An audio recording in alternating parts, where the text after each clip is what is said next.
Ay, magandang umaga Pilipinas, Luzon, Visayas at Mindanao. Isa na namang edisyon ng RMN Centro Servicio ngayong pang araw ng Wednesday, November 22, 2017. Mga kasama, ako pa rin ang inyong radyoman, Eli Saludar. Alas 9 hanggang alas 10 ng umaga. At pero ngayon po yung Wednesday, no? Kaya SSS Hour, mga kasama. Meron pa tayong segment sa SSS at text or tawag na ho sa ating mga kababayan. Uunahin namin kaagad yung mga tatawag at magte-text. Baka abutan ho tayo ng impeachment hearing ng House Committee on Justice, mga kasama. Diyan po sa mababang kapulungan ng Kongreso. Sa napakababang kapulungan ng Kongreso, mga kasama. At ito may kinalaman sa inihaing kasong impeachment laban po kay Supreme Court Chief Justice Maria Lourdes Sereno. So mamaya magantabay po tayo at importante rin po yan na alam natin yung mga nangyayari sa ating paligid, lalo na po sa ating pamahalaan, tatlong sangay ng ating pamahalaan. So may mga report na mukhang hindi po sisipot na. Ito pong si Chief Justice Maria Lourdes Sereno. Talaga naman, kung ako rin magpapayo, ba't kasi sipot, kukuyugin at malamang mabalahura ka diyan po sa kamera. Alam mo naman yung ugali ng ilang mga kongresista, lalo't ang kumpas mismo mula sa Pangulo at sa Speaker na kailangang ma-impeach yan, todas na. Siguro ang magandang laban na lang ho ni Chief Justice sa Senado na lang, mga kasama. Sa Senado kasi mas marami ho ang nag-iisip doon. RMN Centro Servicio. Okay, samantala mga kasama, text or tawag na ho para sa inyong mga tanong sa SSS 0921-431-1044. Maaari kayo tumawag sa 882-2371, 882-2374, 882-2376 at 882-2378. Nasa linya na natin si Ma'am Beth Soralbo. Ma'am Beth, good morning. Yes, Sir Eli. Good morning. Magandang umaga. Aba, meron ho ba tayong good news sa ating mga miyembro at pensyonado ng SSS? Yes, sir. Yung sa ating UMID. So, itong ating Unified Multipurpose ID, pwede siyang gamitin as ATM. Pero applicable pa siya sa atin sa self-employed at saka voluntary. Para pagka nag-loan sila o ano bang benepisyo na gusto nilang kunin, pwede na itong gamiting ATM. Paano ho yun? Yung mga, sir. Yes, sir. Yung ID? Pwede yes, na? Sir, yung UMID, yes, sir. Meron ako noon pero wala pa yon. May mga ano pa lang, sir, tayo. May mga bago? Yes, sir. Union Bank pa lang. Okay. So, yung mga bago, magkano pa tayo sa ibang bangko? mag-a-apply. Yes, sir. Okay. So, maganda yan. At dire-diretso na lahat yes, na. Sir, isa na lang. All-in-one na. Lahat na. Okay, samantala mga kasama. Eto na, meron tayong caller na iniwan na lang yung kanyang tanong mula kay Mike Gundaya Ayuban. May 15, 1966, magkano raw pa yung kanyang makukuhang pensyon kada buwan? Human, sir. Human. Ayuban. Mike Gundaya Ayuban. Ayuban. Apo. Mike. Sir Mike. Mike talaga. Ayun, Mike. Mike Gundaya Ayuban, May 15, 1966. Yes, sir. So, nakahulog siya, sir, ng medyo marami. 326 months, 2016 pa yung huli. So, kung magbe-pension siya, sir, by 2026 pa. Kasi 1966 Oo nga. May 15, 2026. 51 lang to. So, bata pa. By time na yon, sa ngayon, i-compute ng makina, nasa 6,100 kasama po yung 1,000. Ayun. So, 7,100. Yes, sir. Sa ngayon. Pero kung maghuhulog pa yan, mas after 10 years pa, yes, sir. Yes, sir. 10 years pa di ba? Yes, sir. Okay. Or 9 years, siguro 9 years. Okay, samantala sa ating caller mula sa Quezon City, si Dan Hill. Dan Hill. Opo, sir. Good morning. Sige, full name at birthday po. Madalian po tayo. Is number po 032. Di ba? Dan Hill, full name at birthday lang po. Okay na yan. Data privacy tayo, sir. Aha. Ay, hindi ma'am. Kasi patay na po itong bayaw ko na ito. Kasi ano to, ma'am? Hindi, the full name. Kalapalan po niya. Leonardo Vergara Casandig. Ayun. Kasandig po. Kasanding. Kasanding. Kasanding. Apo. Leonardo. Opo, Vergara. Birthday. Hindi ko sir alam, pinatawag lang ito ng kapatid ko. Sige, tingnan natin. Baka mukhang bibihira naman ang apelido eh. Hindi common. Sandali lang ho.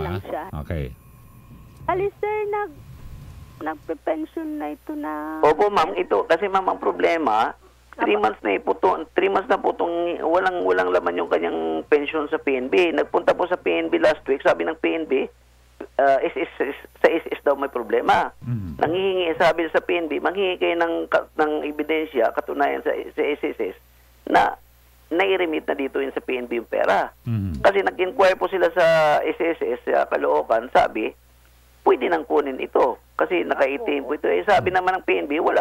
Nag-check po ang account, wala pang pera. Sandali lang ho, ano sagot dito ni Ma'am Beth? Opo. Sir, patuloy namin pinadadala dun sa account niya. Baka naman na-close sa PNB yung account niya.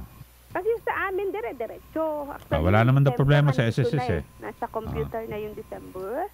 Ay ano pong gagawin? Kasi ang sabi sa PNB, hingi kayo ng certification sa SS. Na hinuhulog nila. Ginoong Danhill, di ba galing na kayo sa SSS Caloocan? Ang sabi, di ba ang sabi meron na? Opo. Humingi kayo ng sulat doon, certificate na pakita nyo sa bangko. Sige po sir. Ganun lang. Okay na po, yun lang yun. Pero sir, sa panig po ng SSS, tuloy-tuloy po. Salamat ma'am. Salamat ma'am. Okay, salamat po. Okay. Okay, samantala, dito naman tayo sa ating text, Ma'am Beth. At bibilisan natin para lahat maservisyon po natin. Ito ho, mula kay 9833, pensioner na ako ng total disability. Ask ko lang ho kung kasama ako sa 1K increase. Generoso Pukot Manuel. January 26. Kasama na ito sigurado, di ba? Kung nagpe-pension na siya. Total disability. Baka sila yung batch na sasabay-sabay ulit. Okay. May nakaano pang... may mga naiwan po ba? Yes, sir. Pero... Mga April nag-file. Retroactive, ano naman yan? Kung, yes, sir. Yun, naipon lang. Nag-ano sila, na-disable, nag-60. So, naipon lang kung sakasakali, di ba? Yes, sir. Parang ibibigay din ulit sabay-sabay. Okay, ito naman, pensioner ako ng... ito ma'am, sir. Ask ko lang yung loan na status ko, contribution, Gemma de Guzman, Soriano, December 28, 1970, mula sa Valenzuela. Soriano, Gemma. Apo, Gemma de Guzman, Soriano. December 28, sir. Apo, 1970. Bata pa to, kaedad ko lang to. Okay, sir. Bali, ang loan balance niya... nag-apply siya, sir, ng loan condonation. So, hindi makikita ang mga bayad. Okay. So, pag sir, tabi lang nila yung mga resibo kasi iba tong loan condonation namin nung last na namin. Okay. Hindi pinopost ang bayad. Basta pag alam nilang fully paid, punta na sila sa SS pa. Assess na nila o tali na nila yung kanilang payment. Okay, sa caller natin mula sa Pasay, si Raul. Magandang umaga po sa inyo. Okay, naputol. Sa Antipolo naman si Mel sa line 6. Hello po, good morning. Ano po ang tanong? Sige po. Sir, about po sa burial ng father ko. 2 years na po siyang patay nung August 17 po, 2015. Bali po sir, sabi po ng empleyado ng SSS, nag-aasikaso po ng burial. Bali, asikasuin daw niya po, 2 years na po, wala pa rin po yung burial. Paano po yun, sir? Anong apelido? Baka wala akong nakafile. Romeo K. 5. Anong apelido? 5, C-I-N-C-O. 5? Opo. C-I-N-C-O. Romeo. Opo.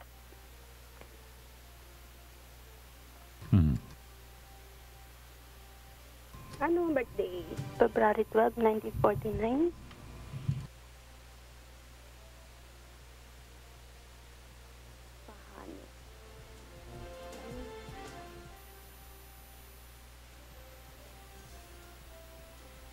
Walang nakafile? Wala po. Kanino yung... Kahano 5, senior. Kaninong... saang branch niyo pinafile? Makati daw po yun eh. Walang nakafile pa. Pwede pupuntahan na lang po namin doon, mama, no? Wala. Kasi nagpe-pension na ho siya noon, biglang namatay ho siya, ganun ho. Baka may hinihingi na yung ATM, baka kasi... Ay, ganun ho. Na na-withdraw yung hindi na dapat, i-deduct yun sa burial. Oh, okay po. Sige po. So, surrender ang ATM. Oh, ganun po. Sige po, ma'am. Salamat po. Okay, thank you. Si Angelina ng Caloocan. Sige po. Sige po, anong punta lang? May 3, 1953. Concepcion, Angelina po. Garcia, ma'am. May 3, 1953. Garcia, ang first name po. Angelina Garcia Concepcion.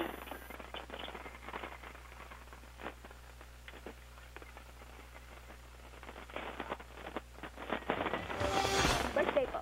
May 3, 1953.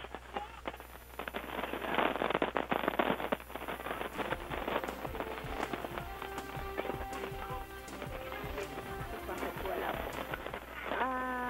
Angelina Garcia. Concepcion po. Concepcion. Middle po yung... Po? Middle name po yung Garcia. Garcia, opo.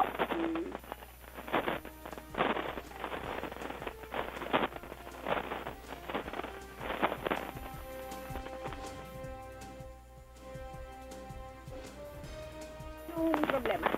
Ma'am, kailan ko po ma-avail yung additional 1,000 po? Hindi ko pa po nare-receive. Dali po, i-check po. Sige po.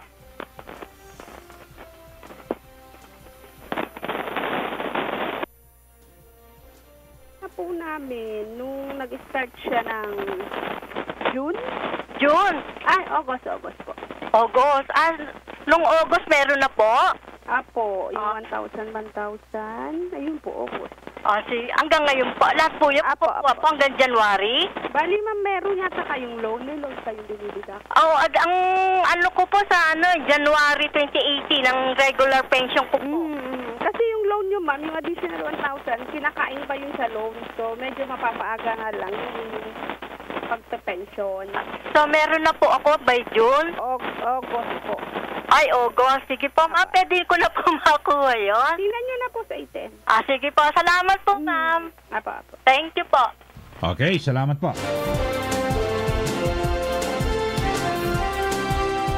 At samantala mga kasama sa ating mga text naman, no?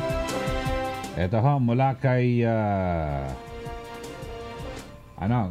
Priscilla de la Cruz Silvestre. Birthday, August 9, 1958.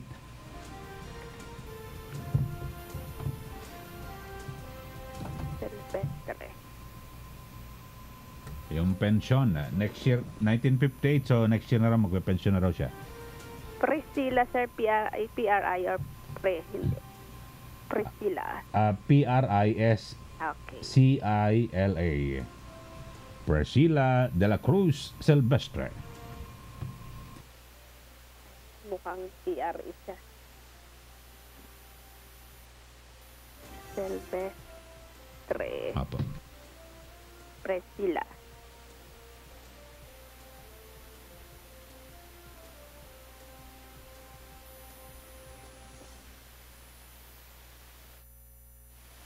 August 9, 58. De la Cruz. Okay, sir. Ano yung katanungan niya? Yung pension na po next year.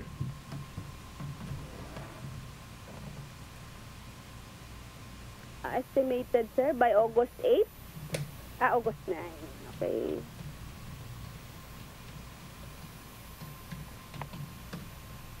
Ang estimate, nawala.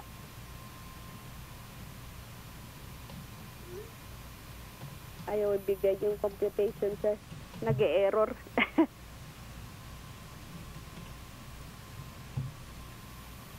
Nako, may niraran silang program. Ayaw, sir, ibigay yung estimated pension. Wala. Ayaw po. Nag-ano, sir, yung program, ayaw niya ibigay. Teka, try natin ulit. Okay, August 9, 2018. Ayaw. Okay. Apo. Ayaw niya mag-compute ngayon. Okay, so maya-maya na. Wala ho. May sumpong. Nawala sa Okay. program. Apo. So, Ma'am Beth, mag-commercial break lang po tayo at marami pa tayong mga texter at caller. Sandali lang po, balikan ka namin. Okay, sir. Okay, sandali ako makasama. Ang oras na natin, 9:29. Brought to you by Surf. Subukan ang perfume na walang katulad ng Surf. That time check was brought to you by Bygone. It's good to be tough. S.C. Johnson. That time check was brought to you by Columbia. Maligayang Pasko mula sa Columbia International Food Products. Tara na't tangkilikin at ating laruin. Lotto Games sa Kino, pati sweepstakes partner tayo.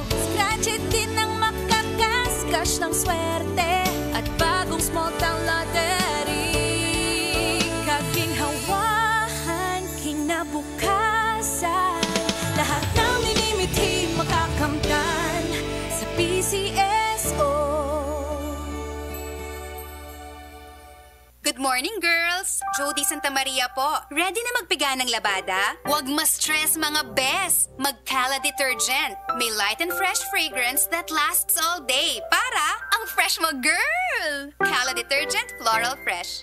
Dahil may light and fresh na bango, feeling presko ka with Cala Detergent Floral Fresh. That time check was brought to you by Smart Dishwashing. Tanggal-galing ang sabo, tanggal-galing ang bakterya. Tanggaling-galing! Good morning, girls! Jody Santa Maria po. Ready na magpiga ng labada? Huwag ma-stress, mga bes! Mag-Cala Detergent. May light and fresh fragrance that lasts all day. Para ang fresh mo, girl! Cala Detergent Floral Fresh. Dahil may light and fresh na bango, feeling presko ka with Cala Detergent Floral Fresh. Pride with Fabcon. Ituloy ang bango with pride. Ang bango-bango, ang bango-bango, ang bango ng detergent ko. Sa pabanguhan ng detergent with Fabcon, ano nga bang mas gusto? Ayon sa research sa Metro Manila, halos 80% ng mga misis mas gusto ang bango ng Pride with Fabcon kaysa leading brand even after 24 hours. Dahil ang Pride may tuloy bango microbeads para sa bangong tuloy-tuloy buong araw. Tuloy-tuloy bango.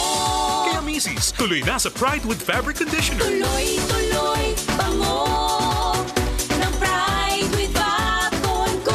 Ituloy ang bango with Pride. Pride with Fabric Conditioner, manufactured by ACS Manufacturing Corporation. ISO certified. World-class quality. ACS. Ang galing ng #1 na Smart Dishwashing Paste nasa Smart Dishwashing Liquid din. Lumalabas ang aming galing-galing paghaharap sa matinding hugasin. Tanggal ang sebo, tanggal bakterya, tanggaling Smart Dishwashing. Paste man o liquid, may double tanggaling formula. Tanggal-galing ang sebo, tanggal-galing ang bakterya. Tanggaling Smart Dishwashing. Smart Dishwashing. Paste man o liquid, tanggaling-galing sa presyong magaling din. Smart Dishwashing. Gawa ng ACS Manufacturing Corporation. ISO certified. World-class quality. ACS.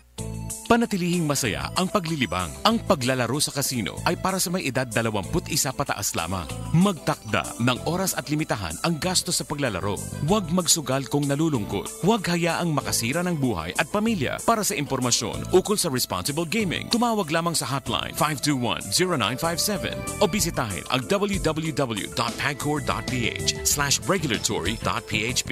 Isang mensahe mula sa PAGCOR. Keep it fun. Game responsibly. Ang bahagi ito, hatid sa inyo ng PAGCOR. Isang bagong panimula ang haharapin ng mga daan-daang pamilyang naapektuhan ng 5 buwang gyera sa Marawi City sa kanilang paglipat sa mga bagong tayong pansamantalang tirahan sa Matungaw, Lanao del Norte sa ika-10 ng Disyembre. Tinaguriang Bakwit Village ang 3 ektaryang komunidad na kinatatampukan ng 16 to 18 meters kwadradong modular units at ang kabahayang gawa ng sa kahoy ay ipinatayo ng Philippine Offshore Gaming Operators o POGO Group sa pakikipagtulungan ng PAGCOR. Mahigit sa 124 million pesos ang inilaan para sa pagpapatayo ng nasabing kabahayan na nakakahalaga ng 200,000 pesos bawat isa. Samantala, bilang suporta sa pagsisikap ng Pangulong Duterte na itaguyod ang Marawi City, nagkaloob din ng pondo ang POGO Group para tumulong sa pagpapasaayos ng mga moske at simbahang Katoliko na nasira sa kasagsagan ng digmaan doon. Ang bahagi ito, hatid sa inyo ng PAGCOR. Tara na't tangkilikin at ating laruin. Lotto Games sa Kino, pati sweepstakes partner tayo. Scratch it din ng makakas-cash ng swerte at bagong small town lottery. Kaginhawa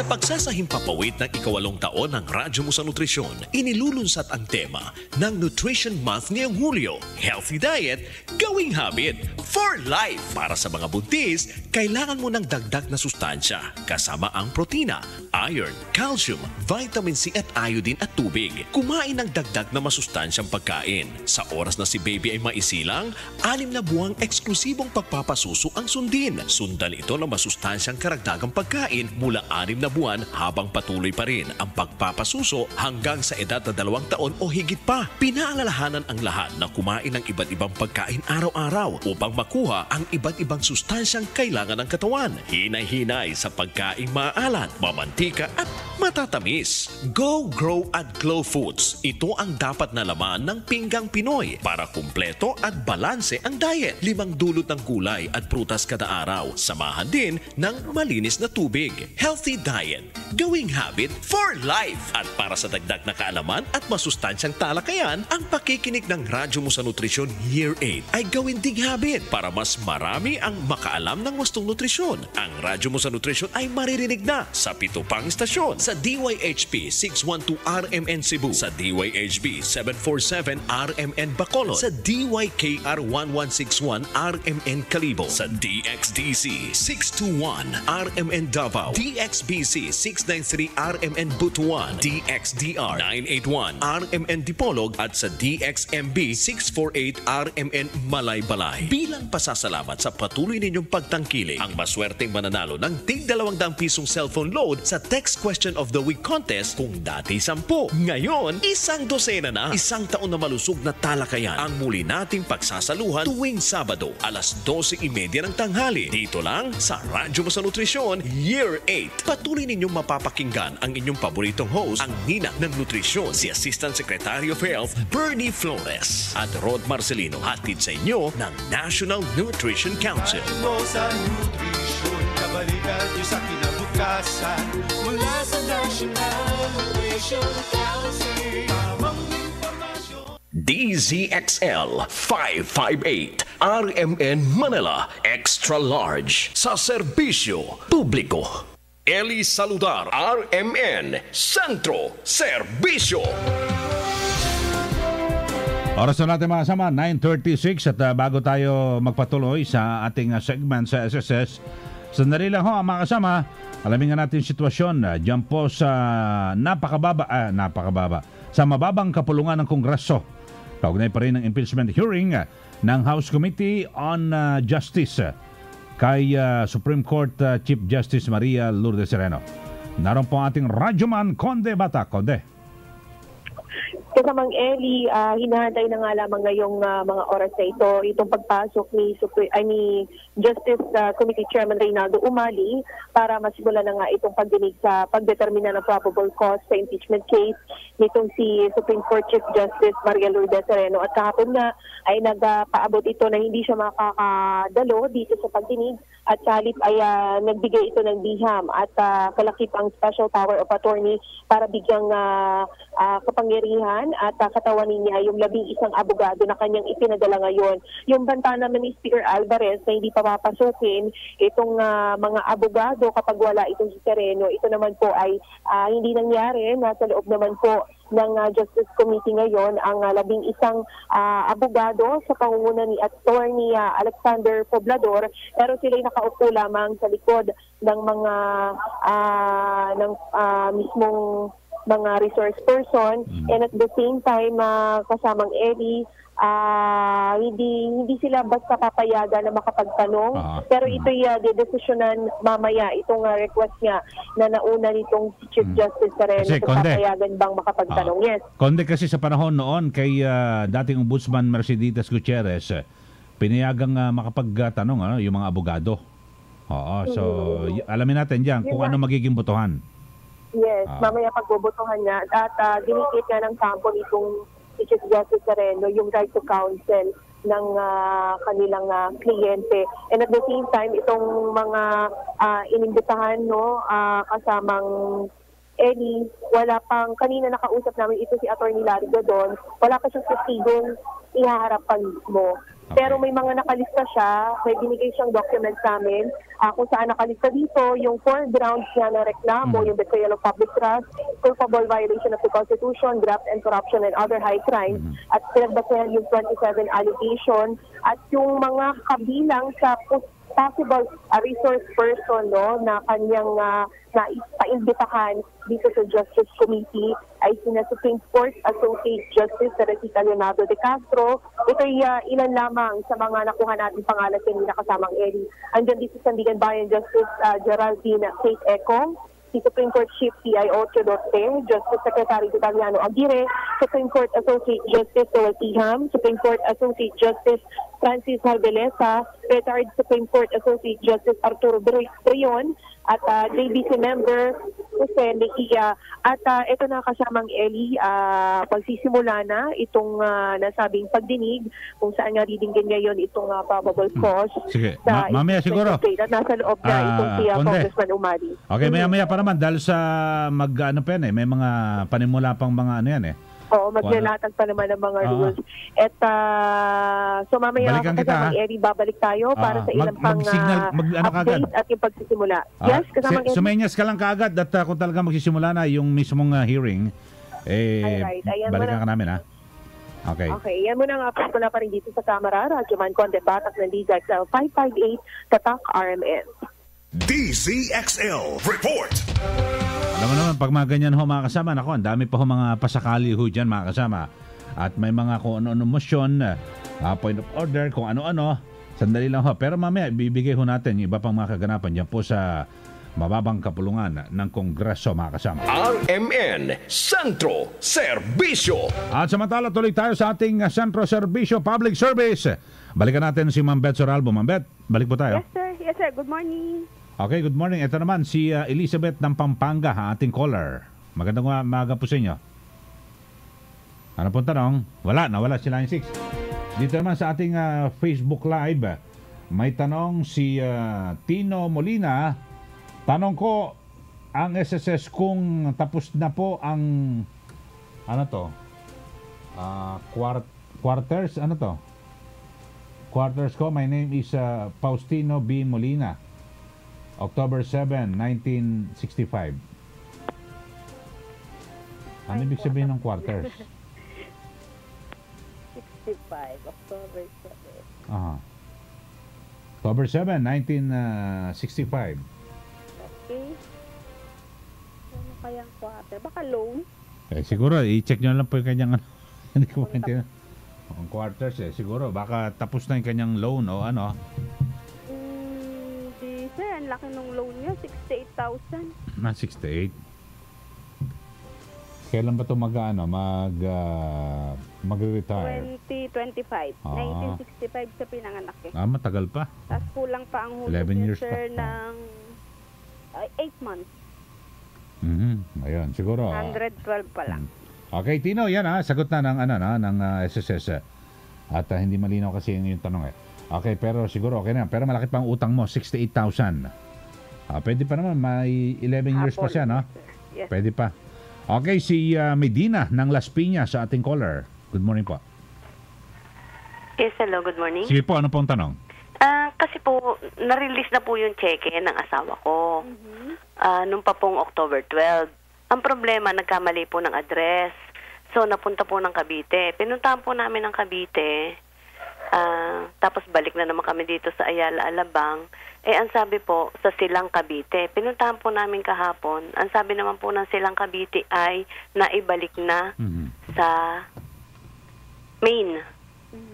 O ano po kaya ang mabuti namin gawin? Puntahan sa Maine.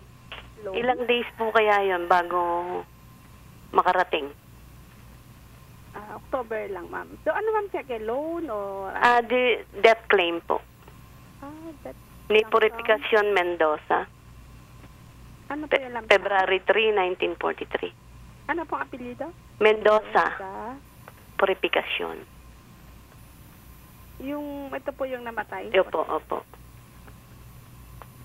Purificación.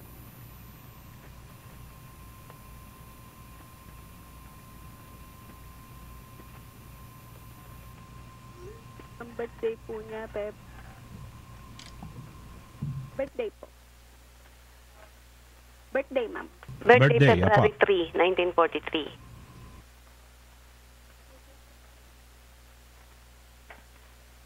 1943. SS number po? Ay, hindi po. Ito Okay na po yan.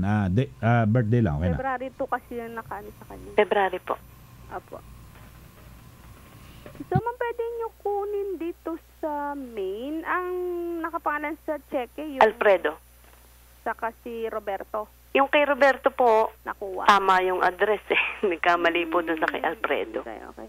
Ito kasi nilagay niya eh. 60 Opo, Madrigal opo. Compound, Bagong Silang, Cavite City. Opo. Mali po. Pwede, ma'am. Kasi kung RTS yan, ibig sabihin bumalik na sa amin. Pwede niya po kunin dito sa mailing department sa second floor. Okay. Ano na po kaya yun? Kasi ang stale yan is 3 months.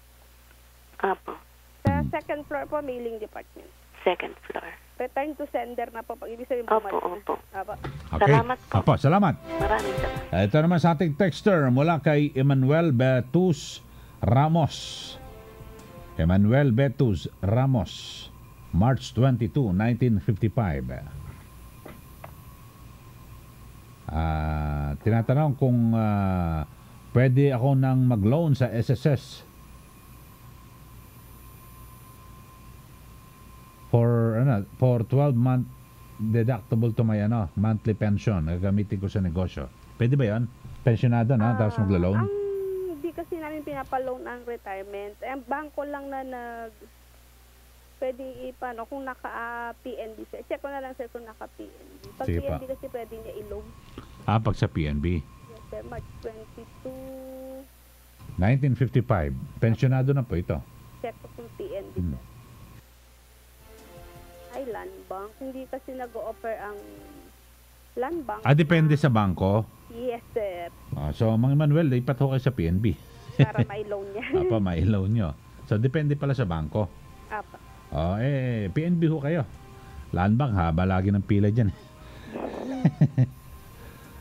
Kainis pumunta dyan. Okay, samantala, dito ho, makakasama sa... okay na po yan Mang Emmanuel Ito naman si Reynaldo Forondo Crisostomo, June 15, 1958. Magkano na raw po yung kanya na ihulog o kontribusyon at magiging pensyon? June 15, 2018. Next year na. Reynaldo.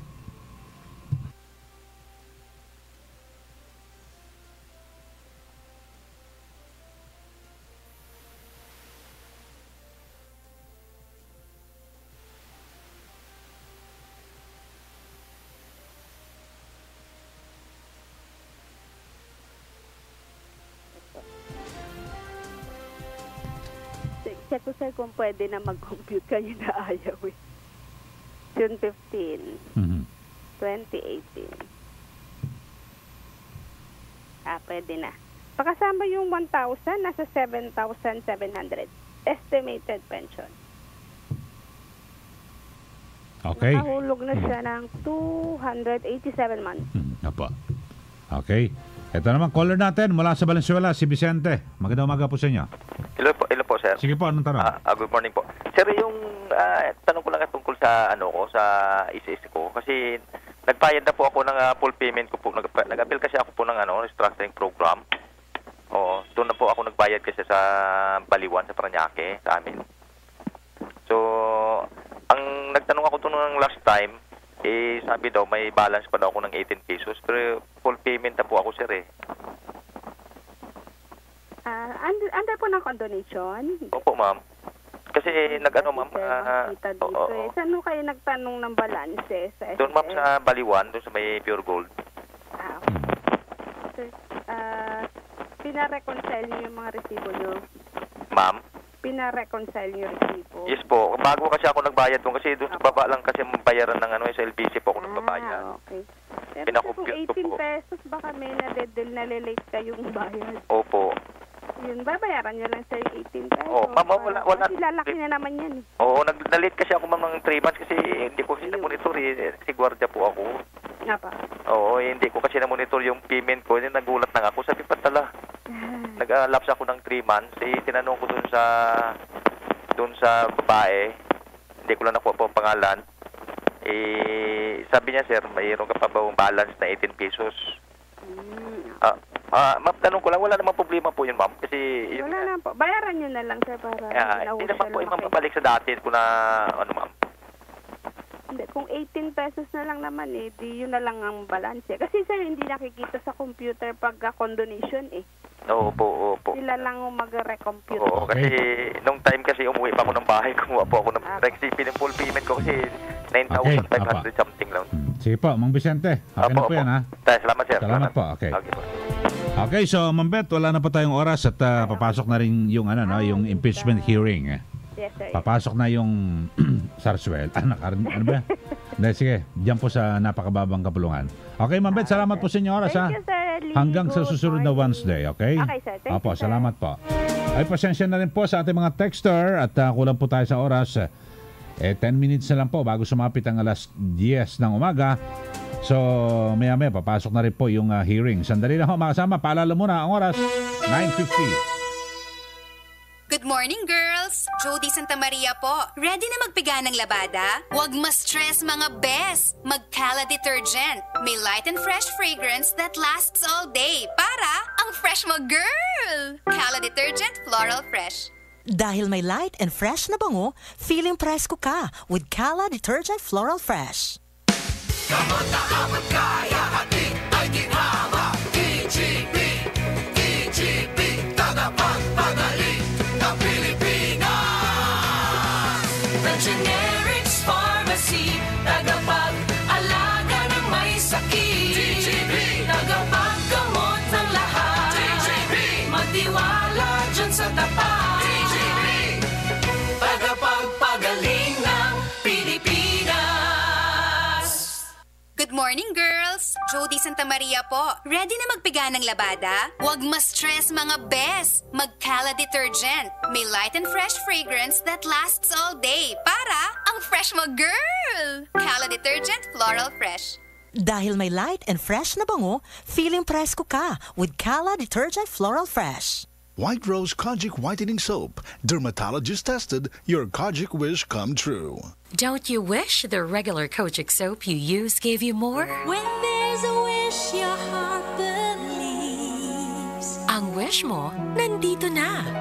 Introducing new White Rose Kojic Whitening Soap. Dermatologist-tested Kojic Whitening na may shea butter for moisturizing and tea tree oil to help prevent pimples.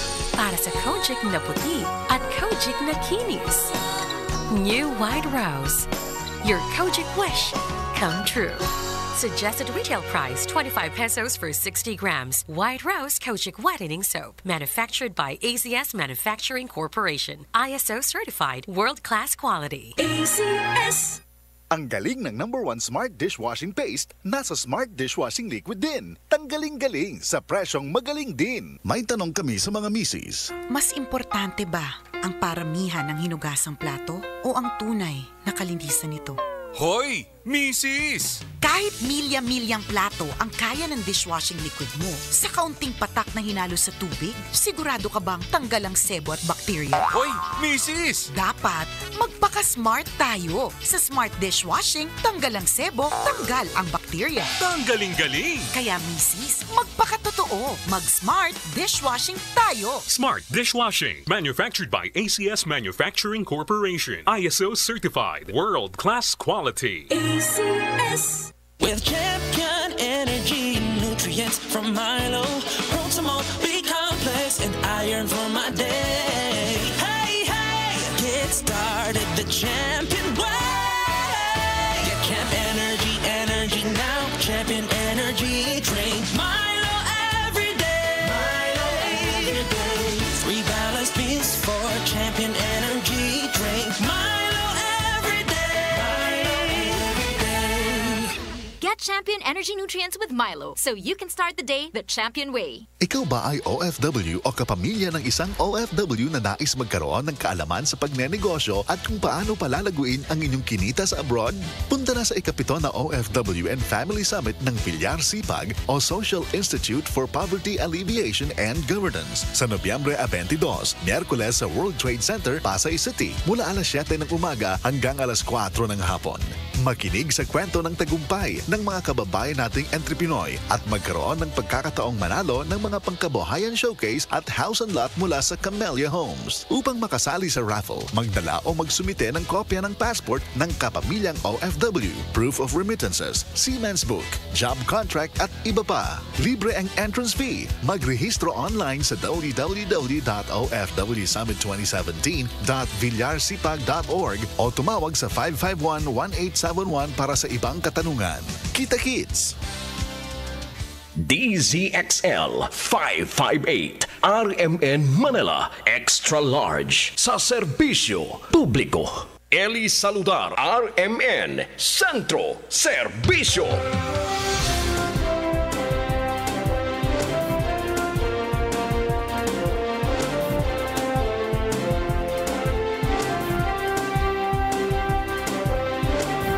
Okay, samantala mga kasama, ang oras na natin 9:55 na po ng umaga. At samantala, eto na ho, alamin natin ang kaganapan dyan po sa mababang kapulungan ng Kongreso kaugnay pa rin ng impeachment hearing ng House Committee on Justice laban po kay Chief Justice Maria Lourdes Sereno. Naroon po ating radyoman, Conde Bata. Conde, good morning. Kasamang Eddie, sinisimula na nga ngayon ang pagdinig para sa determination of probable cause sa impeachment case ni Supreme Court Chief Justice Maria Lourdes Sereno at nasa 31 na ang present ngayon dito ng mga miyembro of ex-officio members ng Justice Committee at may nagkasalukuyang nagsasaguta at nare-refresh nitong si Justice Committee Chairman Reynaldo Umali ang mga miyembro patungkol na dito sa impeachment case. Pakinggan natin mga kasama. Trial. The term does not mean actual or positive cause, nor does it import absolute certainty. It is merely based on opinion and reasonable belief. Thus, a finding of probable cause does not require an inquiry into whether there is sufficient evidence to procure a conviction. It is enough that it is believed that the act or omission complained of constitutes the offense charge. Thus, for purposes of today's hearing and guided by the definition of probable cause just mentioned, the committee shall determine today and in subsequent hearings, if necessary, based on the evidence to be presented by complainant and respondent, whether there exist such facts and circumstances sufficient to engender a well-founded belief that an impeachable offense has been committed and that respondent Chief Justice is probably guilty thereof. This is the standard that we will use in determining whether or not the committee will proceed to draft the articles of impeachment against the Chief Justice and hold her for trial in the Senate, acting as an impeachment court. Let me now go to summary of arguments in the pleadings of complainant and respondent. There are, on the part of Attorney Gadon, 27 acts he accused of the Chief Justice, which is amounting to impeachable offenses under 4 grounds. 1, culpable violation of the Constitution. There are 11 acts enumerated. 2, corruption. There are 3 acts enumerated. Other high crimes, 4 acts enumerated, and betrayal of public trust, 9 acts enumerated therein. Particularly, Attorney Gadon accused the Chief Justice of committing the following. On the ground of culpable violation of the Constitution, he alleged that the Chief Justice falsified the resolution of Supreme Court in Administrative Matter Number 12119-SC on creation or revival of the Regional Court Administrative Office or ARCAO in Region 7. 2, falsifying, tampering, or altering the temporary restraining order of the Supreme Court in the case of Senior Citizens Party List versus COMELEC in GR number 206844-85. Falsifying or unilaterally issuing the resolution of Supreme Court in Administrative Matter 16-08-04-SC, which supposedly directed the Executive Secretary to submit complaint affidavits against 4 judges allegedly involved in illegal drugs. 4, delaying action on the petitions for retirement benefits of justices and judges and their surviving spouses for more than 2 years. 5, manipulating and delaying the resolution of AM number 17-06-02-SC on the request of Secretary of Justice to transfer the Maute cases outside of Mindanao after the Chief Justice allegedly realized that she had lost in the voting. 6, failing to truthfully disclose her statement of assets and liabilities and net worth. 7, manipulating the shortlist of the JBC or Judicial and Bar Council to exclude former Solicitor General Francis Hardelesa for personal and political reasons, thereby curtailing the President's power to appoint him. 8, manipulating the shortlist of the JBC through the clustering of nominees for the 6 vacancies in Sandigan Bayan in 2015. 9, manipulating the shortlist of the JBC for 2 vacancies in the Supreme Court, despite the pronouncement of the Supreme Court in the case of Aguinaldo versus Aquino, declaring the clustering of nominees by the JBC as unconstitutional. 10, misrepresenting that several justices requested that the members of the Supreme Court should do away with the voting for the recommendees to the vacancies in the Supreme Court.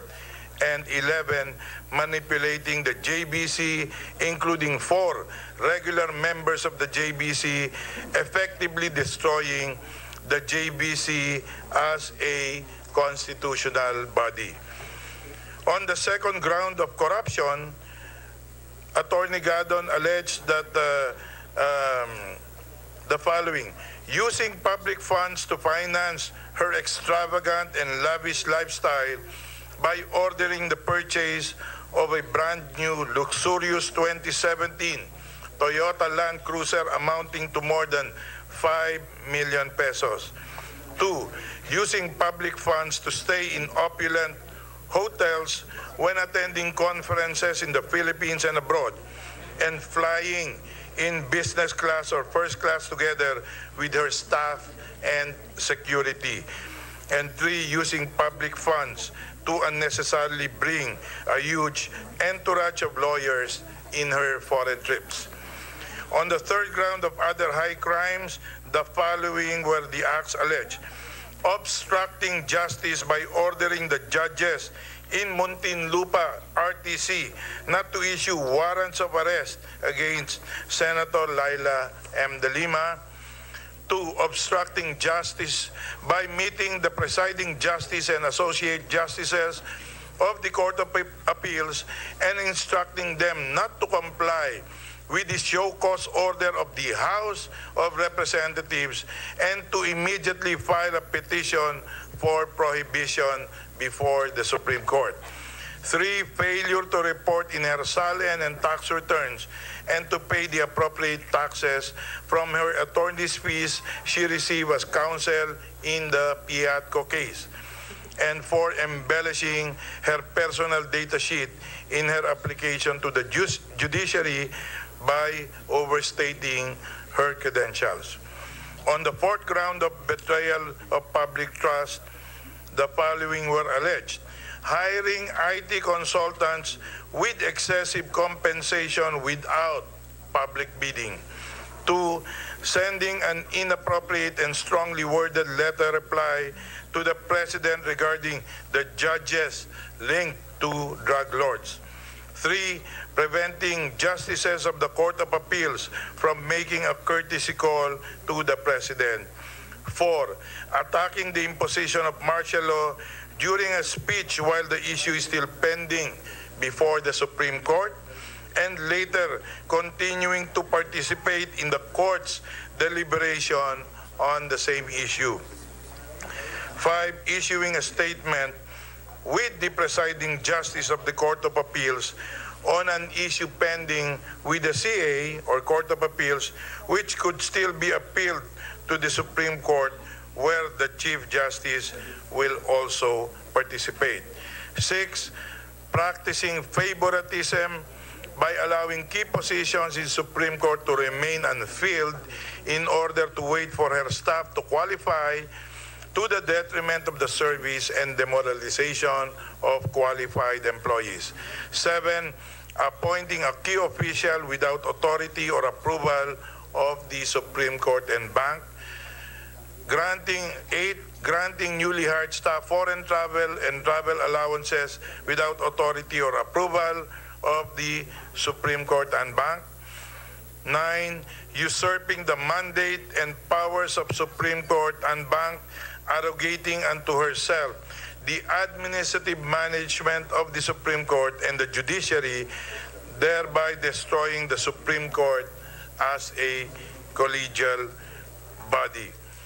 These allegations are all made by the complainant and found in the impeachment complaint, and now he will have his time to provide the basis for all of these allegations. On the other hand, the Chief Justice has also responded to said allegations in her answer, and let me recite also the answer of the Chief Justice on all of the issues raised. 1, on the ground of culpable violation of the Constitution, the Chief Justice contended that the resolution of Administrative Matter number 1211-9-SE on the creation or revival of the Regional Court Administrative Office or ARCAO in Region 7 was not falsified. It was duly circulated and approved by the court and bank and has never been revoked. The TRO in the case of Senior Citizens Party List versus COMELEC was not falsified. The Chief Justice merely exercised her sound discretion in acting on a recommendation from a member in charge. 3, the SC resolution in AM number 16-08-04-SC was not falsified. A draft was duly circulated and adopted by the court and bank, and its final version did not contain a directive to the Executive Secretary to submit complaint affidavits. 4, she did not delay in addressing the petitions for retirement benefits. The Chief Justice by herself has no power to act unilaterally on those petitions. 5, the Chief Justice did not manipulate or delay the issuance of resolution in AM number 17-06-02-SC, the transfer of cases outside of Mindanao. 6, the Chief Justice truthfully disclosed all her assets, liabilities, and net worth in her SALN. 7, the Chief Justice as ex officio chairperson of the JBC acted in accordance with JBC rules then in force when she voted to exclude then Sol Jen Hardelesa from the short list of appointees to the SC. 8, the Chief Justice did not manipulate the short list of the JBC for the 6 vacancies in the Sandigan Bayan. The JBC and the Chief Justice did not cluster the nominees for the 2 vacancies brought about by the retirement of Associate Justices Bienvenido Reyes and Jose Mendoza. Each vacancy had a separate and distinct set of applicants and nominees. 10, the Chief Justice continues to maintain there were several Associate Justices to the Supreme Court who requested that they do away with voting for recommendees to vacancies in the Supreme Court. She did not name them because she understood that these Associate Justices had come to her in confidence. 11, the Chief Justice has never manipulated any member of the JBC and the JBC has always acted as a collegial body. On the ground of corruption, the Chief Justice contended the acquisition of Toyota Land Cruiser 2017 model was neither an illegal nor an extravagant use of public funds. 2. The presidential villa of Shangri-La Resort was part of a room block for the ASEAN Chief Justices meeting. It was part and parcel of a package deal offered by the resort. The SE Human Resource Manual approved by the SE Anbank in AM number 00-6-1-SC dated January 31, 2012 expressly allows the Chief Justice to travel on full business class. 3. The Chief Justice does not bring a huge entourage of lawyers during her foreign trips. On the third ground of other high crimes, the Chief Justice alleged that she never ordered any judge not to issue the warrants of arrest against Senator Laila de Lima. 2.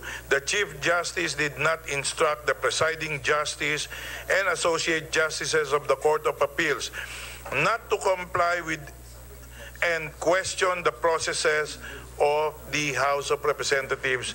3. Chief Justice truthfully disclosed all her assets, liabilities, and net worth in her SALN. And 4. The Chief Justice did not embellish her personal data sheet in applying for the judiciary to overstate her credentials. On the fourth ground of betrayal of public trust, she contended the hiring of the ICET was done in accordance with procurement laws. The compensation of the hired consultants was not excessive. 2. The Chief Justice's 8 August 2016 letter to the President did not amount to betrayal of public trust.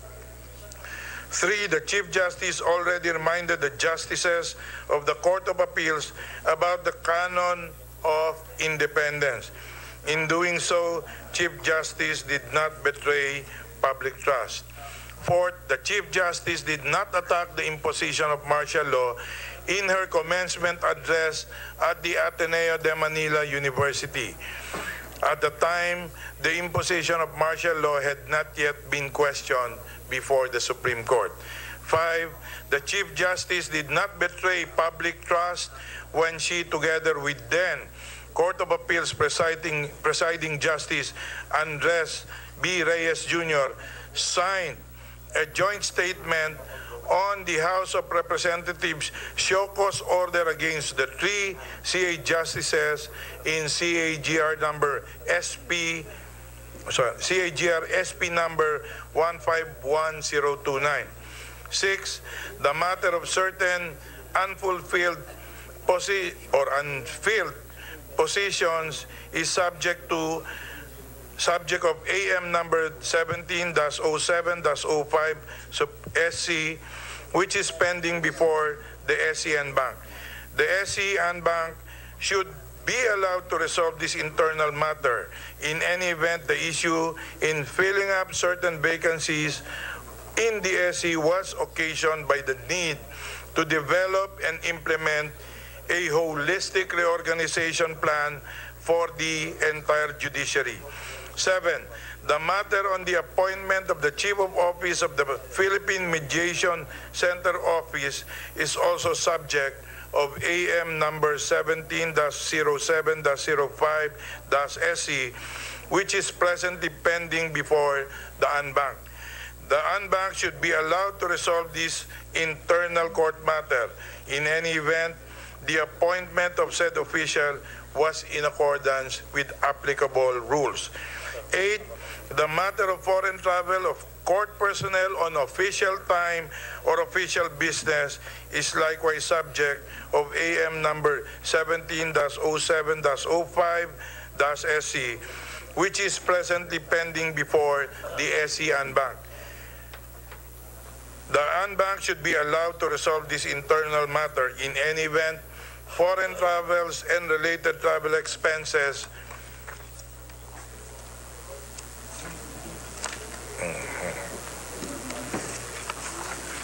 of the court personnel do not have to be approved by the Supreme Court and Bank. And finally, contrary to complainant's false and perjurious assertion that the Chief Justice has destroyed the SC, the CJ has in fact been zealously protecting the independence of the judiciary as a third branch of government. So again, we will provide the Chief Justice that opportunity to present her defense and articulate her defense before this committee, and thereafter, at this stage of this proceeding, we will now focus on the documentary and testimonies of the witnesses in support of the allegations of either side. The respondent will be given ample time to give her rebuttal and to present evidence in support of her defense. Thereafter, the members of the committee will be given time to ask for clarificatory questions limited to 5 minutes per member. After the submission of all evidence, the committee may, and may I repeat, may require the submission of memoranda if time will still allow us, and thereafter the matter will be submitted for resolution. Finally, the committee will determine whether probable cause exists for the impeachment of the Chief Justice, in which case the committee will draft the articles of impeachment and proceed to trial. Or, if there is no probable cause, then we will vote to dismiss the complaint before the plenary. I would like to clarify and emphasize that at this stage of the proceedings and under our existing rules, only the complainant and the respondent will be allowed to present their respective cases, arguments, witnesses, and evidence, and only regular and ex officio members of the committee and the endorsers of the complaint may ask clarificatory questions to complainant, the respondent, and their respective witnesses. Although, of course, we have pending incidents before this committee that we tackled in the past hearing, and let me just recite the pending incidents. One is that filed by Representative Ed Selagman, who filed 2 position papers dated November 15 and November 20, 2017 on the right to counsel and the right and to cross-examine by counsel and the right of non-members of the Committee on Justice to participate in the impeachment proceedings. 2, Representative Tom Villarin, who submitted 3 position papers on the same subject matters on November 20, 2017. 3, Representative and Committee Member Kakabag-Aw, who submitted on yesterday 2 position papers on the same subject. And 4, Representative and Committee Member Kit Belmonte, who also submitted yesterday his position papers on the same subject matters. Of course, there were many letters and or requests, including the filing of an SPA before the Committee on Justice by the respondent herself. And I guess when we discuss all of these position papers pending before this committee, then we will be able to tackle them as well. So, at this point in time, we will deal with the pending incidents, and we will now recognize Mr. Chairman. We will now tackle the first incident filed by Representative Ed Salagman. Thank you, Mr. Chairman. And thank you for enumerating the prejudicial or priority matters which the chair and the committee will have to resolve before proceeding any further. Just to reiterate, one, the right of House members who are not members of the Committee on Justice to participate in impeachment proceedings being conducted by the committee. As mentioned by the chair, several House members have submitted their respective position papers on this issue pursuant to the instruction of the chair and the majority leader. Second, the right of the respondent Chief Justice to appear through counsel and her right to have her counsel cross-examine the complainant and his witnesses on behalf of the Chief Justice. And third, the right of the counsel of the Chief Justice to argue before the committee their motion on the respondent's right to counsel and her corollary right to have her counsel cross-examine the complainant and his witnesses on her behalf, which motion was filed upon the suggestion of the chair in view of letters on the same subject matter. Mr. Chairman, may I now proceed to justify the inherent right of members of the House to appear and participate in the proceedings of the committees of which they are not members, including the Committee on Justice. The reasons, among others, are the following. One, such right is an inherent and immutable right of a representative, which is part of our tradition and parliamentary practice, which form part of the rules of the House pursuant to Section 161, Rule 25. Your Honor, please limit this to 3 minutes. Yes, Your Honor, I will try to do that. This is also confirmed by Attorney Pareja in his pioneering treatise entitled Rules of the House of Representatives. Number two, ever since I was a member of the House in the 8th Congress in 1987 and the subsequent 9, 10, 13, 14, and 15 Congresses and the present 17th Congress, or a total of 7 Congresses, my invariable experience and that of my colleagues is that we were allowed to attend and participate in committee deliberations even if we were not members of said committees, including the Committee on Justice as far as non-members were concerned. Next, I have been chairman of the Committee on Agrarian Reform, Committee on Overseas Workers' Affairs, Committee on Appropriation, and the Committee on Justice. And during my tenure in these various committees, the unchallenged rule is that non-members of the committees are afforded the right to attend and participate in the committee deliberations. Non-members can also attend and participate even in executive sessions conducted by committees, except the right to vote. This parliamentary practice is documented in the 2016 Parliamentary Practices in the House of Representatives Procedure and Precedents in this wise, and I quote, a member of the House may attend and participate in a committee's executive session but cannot vote unless he is a member of that committee. If a member of the House can attend an executive session which is closed door, confidential, and sensitive meeting, then with more reason, he can attend the public and open hearings of the Committee on Justice in impeachment proceedings. A gag rule is anathema to a deliberative assembly and congressional committee. Important and desirable inputs from non-members can be used by the committee in its findings and resolutions. And this is very important. All substantial actions of the committees are subject to the approval or disapproval of the plenary. Consequently, non-members should be afforded the right to attend and participate in deliberations of committees so that they can have or they can cast an informed vote in the plenary.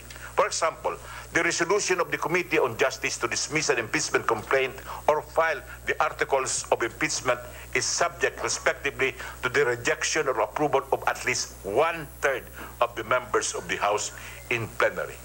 This is the reason, among others, why members of the House who are not members of the Committee on Justice should be able to elicit and access data and information so that they will have an informed vote when these issues are before the plenary. Verily, it is necessary for non-members to attend proceedings of the Committee on Justice in order to gather or elicit such data.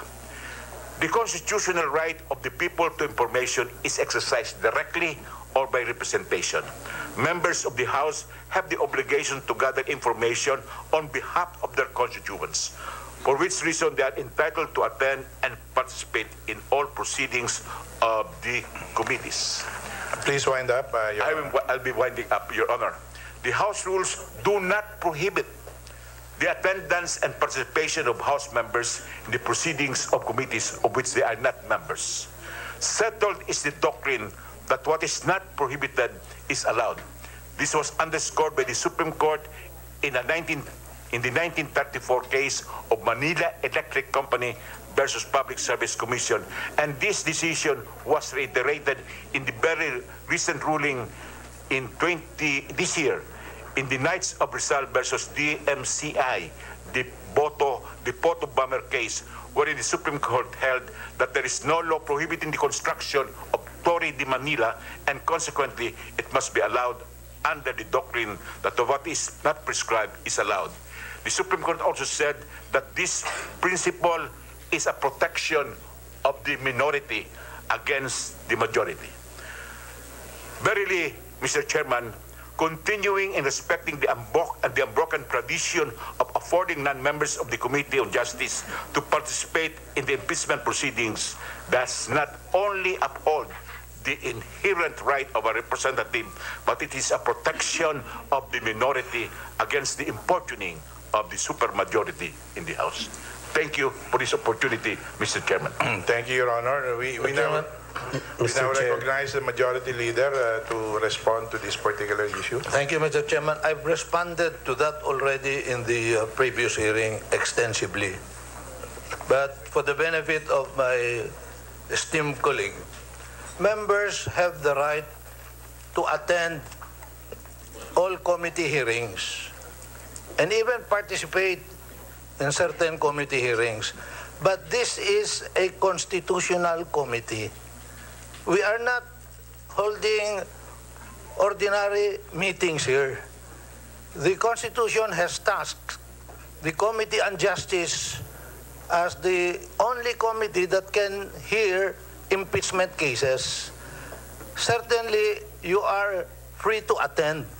But if every member, we are 293 members, if each member is allowed to participate here, we will never finish this. Even if you give only each member 3 minutes to talk, for let's round it to 300, that's 900 minutes. One question only to one person, we will never finish. So it's very clear, and I state it again, Your Honor, you can attend, you can listen to all the discussions here so that you will be already enlightened when you vote in plenary. But for you to invoke that you can participate and debate and even interject your opinions during a constitutional process, that will be a dangerous procedure. So it is very clear, Mr. Chairman, that non-members may attend. They are free to attend the hearings. Even the public is free to attend, but they cannot participate in the deliberations because, like now, every time we will have an issue, and if non-members will be allowed to speak, we will never be able to finish. So I stand the position. I reiterate the position of the Committee on Rules as its chair, that in this impeachment proceedings, which is a constitutional process, non-members of the committee cannot participate in the deliberations, but they may attend. Mr. Chair, thank you for that may I make a clarification. manifestation? Before that, of course, let me just clarify. The Honorable Lagman is not a member of the committee, but we have, as an act of liberality, we have allowed him to speak, and in fact, he even spoke before any of the members can speak. Let me just reiterate that this is an act of liberality, but we want to go through this so that we will once and for all resolve this, so that future impeachment proceedings initiated before the Committee on Justice will now have this ruling to base on in the conduct of future proceedings. So we'll try to resolve this as fair as possible to everyone, and we have all the members, the voting members here to make their own decisions and or conclusions, no? So para lang humalinaw sa lahat, why hindi nga member si Congressman Edsel, pero siya pa una nagsalita, no? Para lang malinaw. The same is true with Tom. Are you a member? Hindi, no? I'm not a member, but si Tom din, ano? But pero, I am a House member. Pero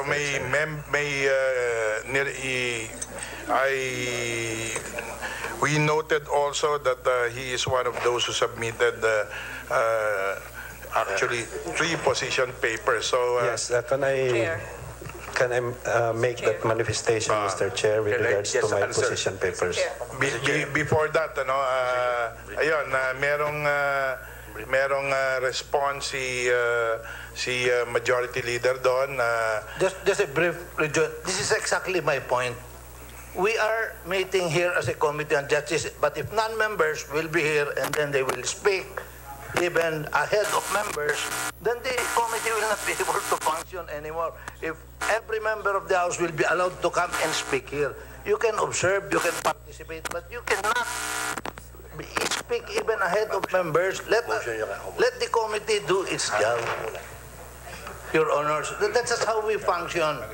In any committee, the committee has jurisdiction and the committee members deliberate. Now, if a member wants to participate, he can listen and perhaps allow all the other members to voice their opinions and debate. And then later on, if you're recognized, perhaps the chair may accommodate you. But if a member comes here, a member of the House, who is a non-member of the committee and demands that he speaks ahead of the other members, then it will defeat the purpose of our committee system. Mr. Chairman, Just a response to the Majority Leader. Si Kong Edsel lang, please. Well, and then we will recognize Doy, and then Kong Gwen. Mr. Chairman, thank you for your act of liberality. But I am participating in this committee deliberation as my inherent right and consistent with the tradition and practices of the House. Now, let me respond very briefly to the points raised by the Majority Leader. It is with more reason, because this is a constitutional body, according to the Majority Leader, that members of the House should be allowed to participate in the proceedings, because this is more than an ordinary legislation. This will decide the fate and fortune of an impeachable official. Number 2, the practice in the House is that not all 200 or so members participated. So there is no reason to be constrained by time. Number 3, the act. DZXL Special Coverage.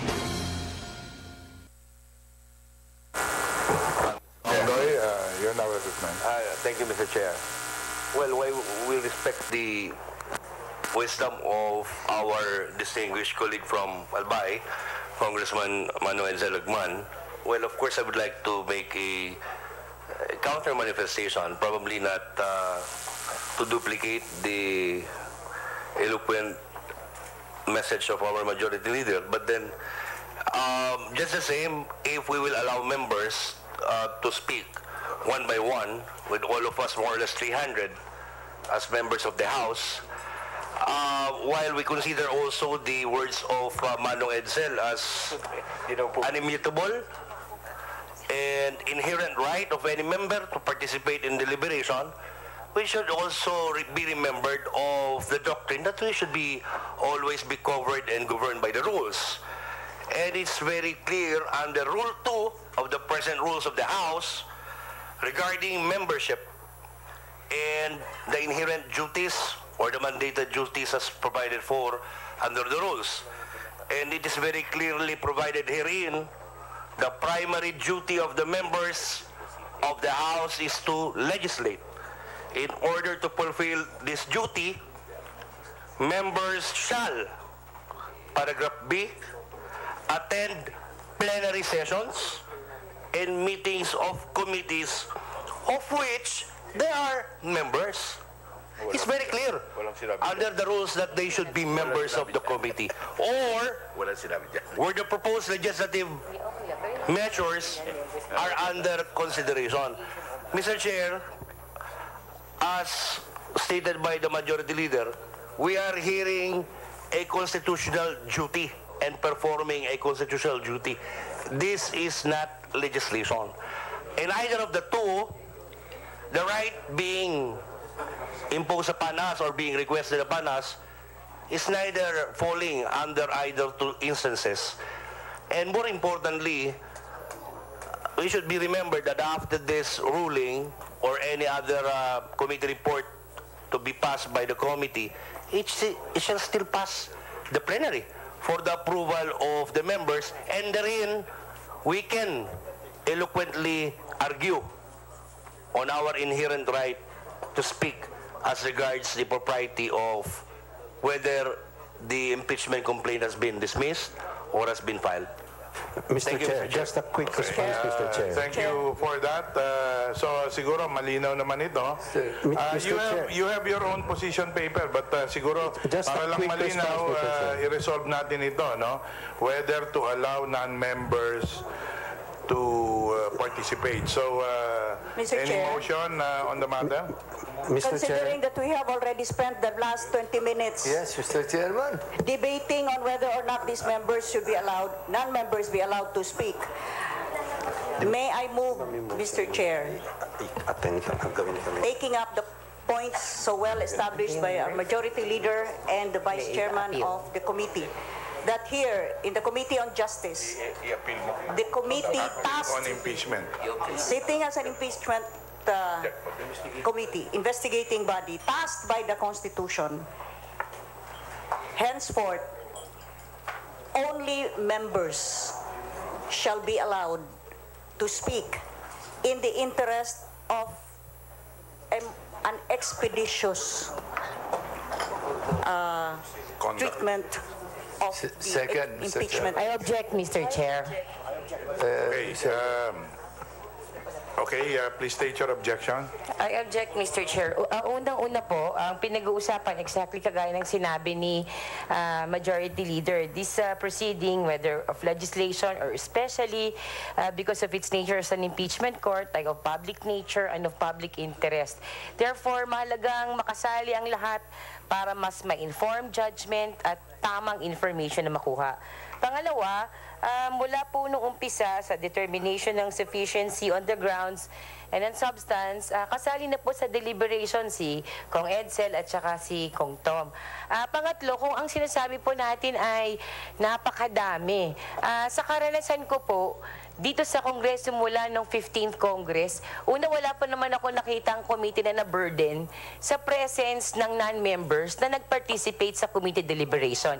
In fact, sa huling mga nakaraang mga committee on rules na nadadaluhan ko at kahit sa report ni Speaker, proud Sumeradyo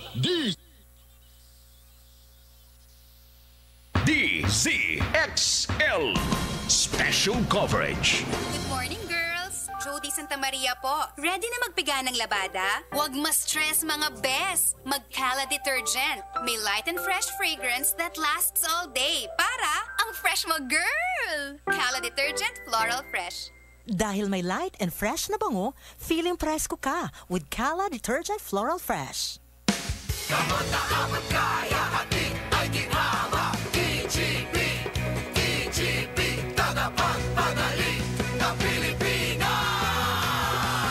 The Generics Pharmacy, tagapag-alaga ng may sakit. DGP, tagapaggamot ng lahat. DGP, magtiwala dyan sa tapat. DGP, tagapagpagaling ng Pilipinas.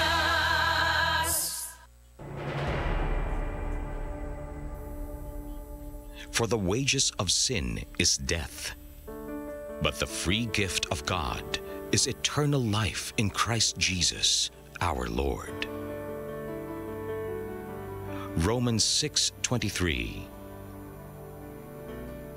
Ang mabuting balita ay hatid sa inyo ng MX3.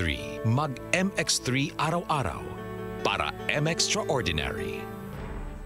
Good morning, girls! Jody Santa Maria po. Ready na magpiga ng labada? Huwag ma-stress mga bes. Mag-Cala Detergent. May light and fresh fragrance that lasts all day. Para ang fresh mo, girl! Cala Detergent Floral Fresh.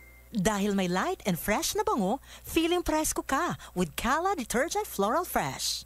Amoy na amoy ang bango ngayong Pasko with Surf at sa regalong hatid ng RMN Big Christmas Raffle Promo 2017.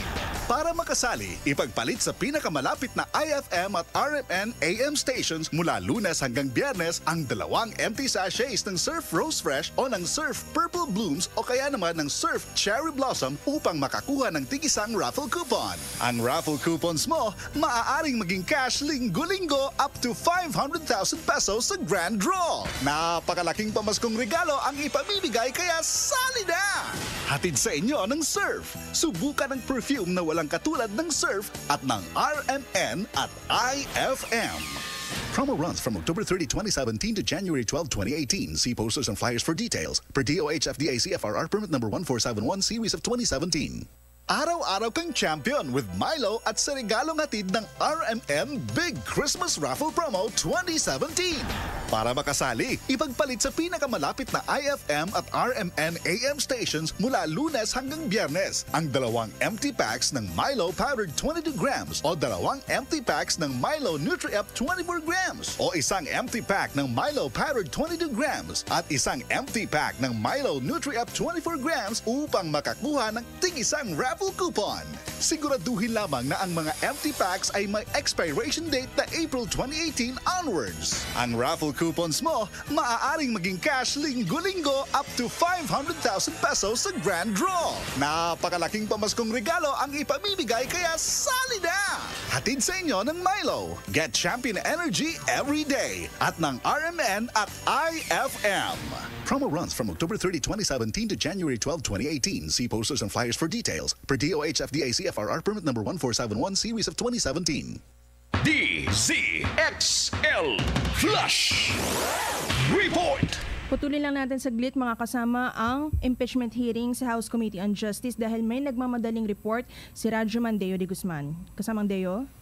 Radyoman May, bilang pagsunod sa kautusan ni Pangulong Rodrigo Duterte ay naglabas na ng liham ang Office of the Presidential Advisor on the Peace Process sa pangunguna ni Peace Advisor Secretary Jesus Dureza na inihinto na ng pamahalaan, kinakansela na ng pamahalaan ang lahat ng mga susunod pang pagpupulong o inaasahang pagpupulong ng gobyerno sa pagitan ng CPP, NPA, NDF at yan ay naguhudyat ng talagang paghihinto o pagpapatuloy ng kanselasyon ng pag-uusap ng kapayapaan sa pagitan ng gobyerno at ng rebeldeng grupo. So yan muna mga balita mula dito sa Palasyo ng Malacanang. Radyoman Deo de Guzman ng DZXL 558 Tatak RMN. DZXL Flash Report. Alright, maraming salamat kasamang Radyoman Deo de Guzman. At balikan po natin ulit mga kasama ang impeachment hearing kay Chief Justice Maria Lourdes Sereno. DZXL Special Coverage. Speaker Garcia, duly seconded by Congressman Crisologo, objected 2 by Representative Bagao. So now we divide the motion is only members will be allowed to participate in the committee hearing of the Committee on Justice involving impeachment proceedings. Just to clarify, Mr. Chair, they can attend but cannot participate. Yes, that's correct.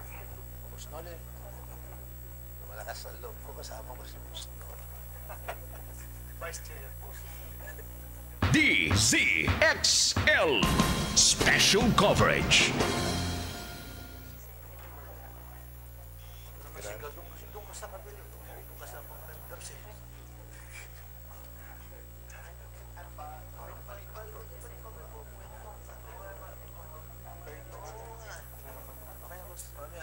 Okay, please take your seats. Those members only who are against the motion, please rise. With 30 members who voted in favor and 3 against, the motion is carried.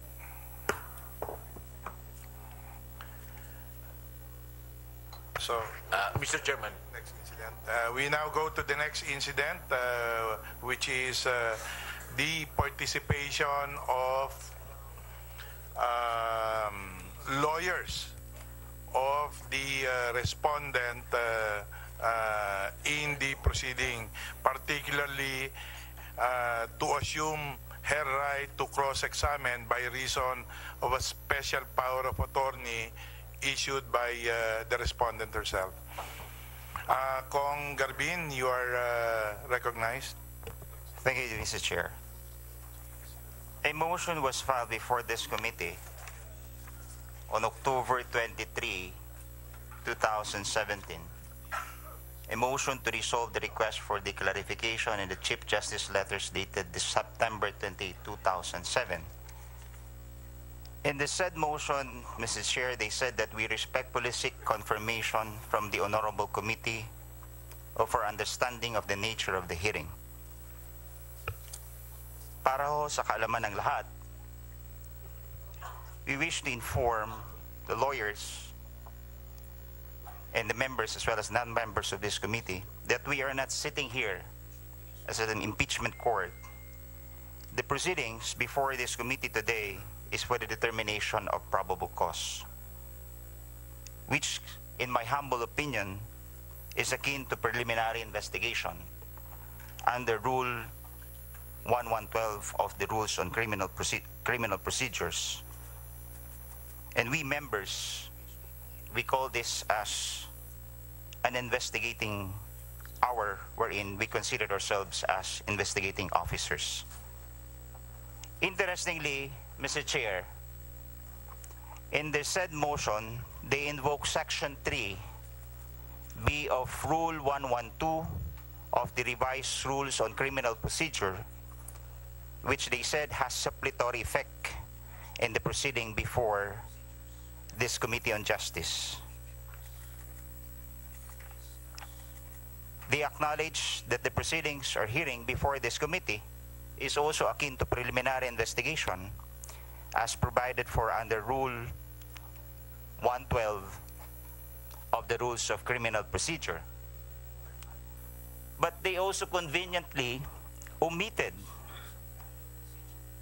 under the said provision of the said rule, Section 3, Paragraph E of the Revised Rules of Criminal Procedure, which states that the investigating officer may set a hearing if there are facts and issues to be clarified from a party or a witness. The parties can be present at the hearing, but without the right to examine or cross-examine. They may, however, submit to the investigating officer questions which may be asked to the party or witness concerned. Now, considering, Mr. Chair, that our rules of impeachment made mention of the chairperson may limit the period of examination and cross-examination, and there being no specific rules on the cross-examination where the respondent, he or she, happens to be a lawyer or her counsel, and consistent with the rules of impeachment, I refer Section 16, the rules of criminal procedure and the rules of court shall, as far as practicable, apply to impeachment proceedings before this House. And this rule, Section 1112, which they invoke in the said motion, but conveniently omitted paragraph E of Section 3 of 1112, thereby making them disqualify to examine or cross-examine, but they are only allowed to submit questions to the investigating officer which pertains to members of this committee. And so therefore, Mr. Chair, I move that the motion be denied by this committee. Second. Mr. Chairman. Majority Leader. I second the motion, but let me explain this very thoroughly for the sake of the future or posterity. I am surprised that the Chief Justice and her lawyers even filed this motion asking that they be given the right to cross-examine the complainant. This is a clearly established jurisprudence already. In your motion, you said that this is akin to criminal procedure, the rules and criminal procedure.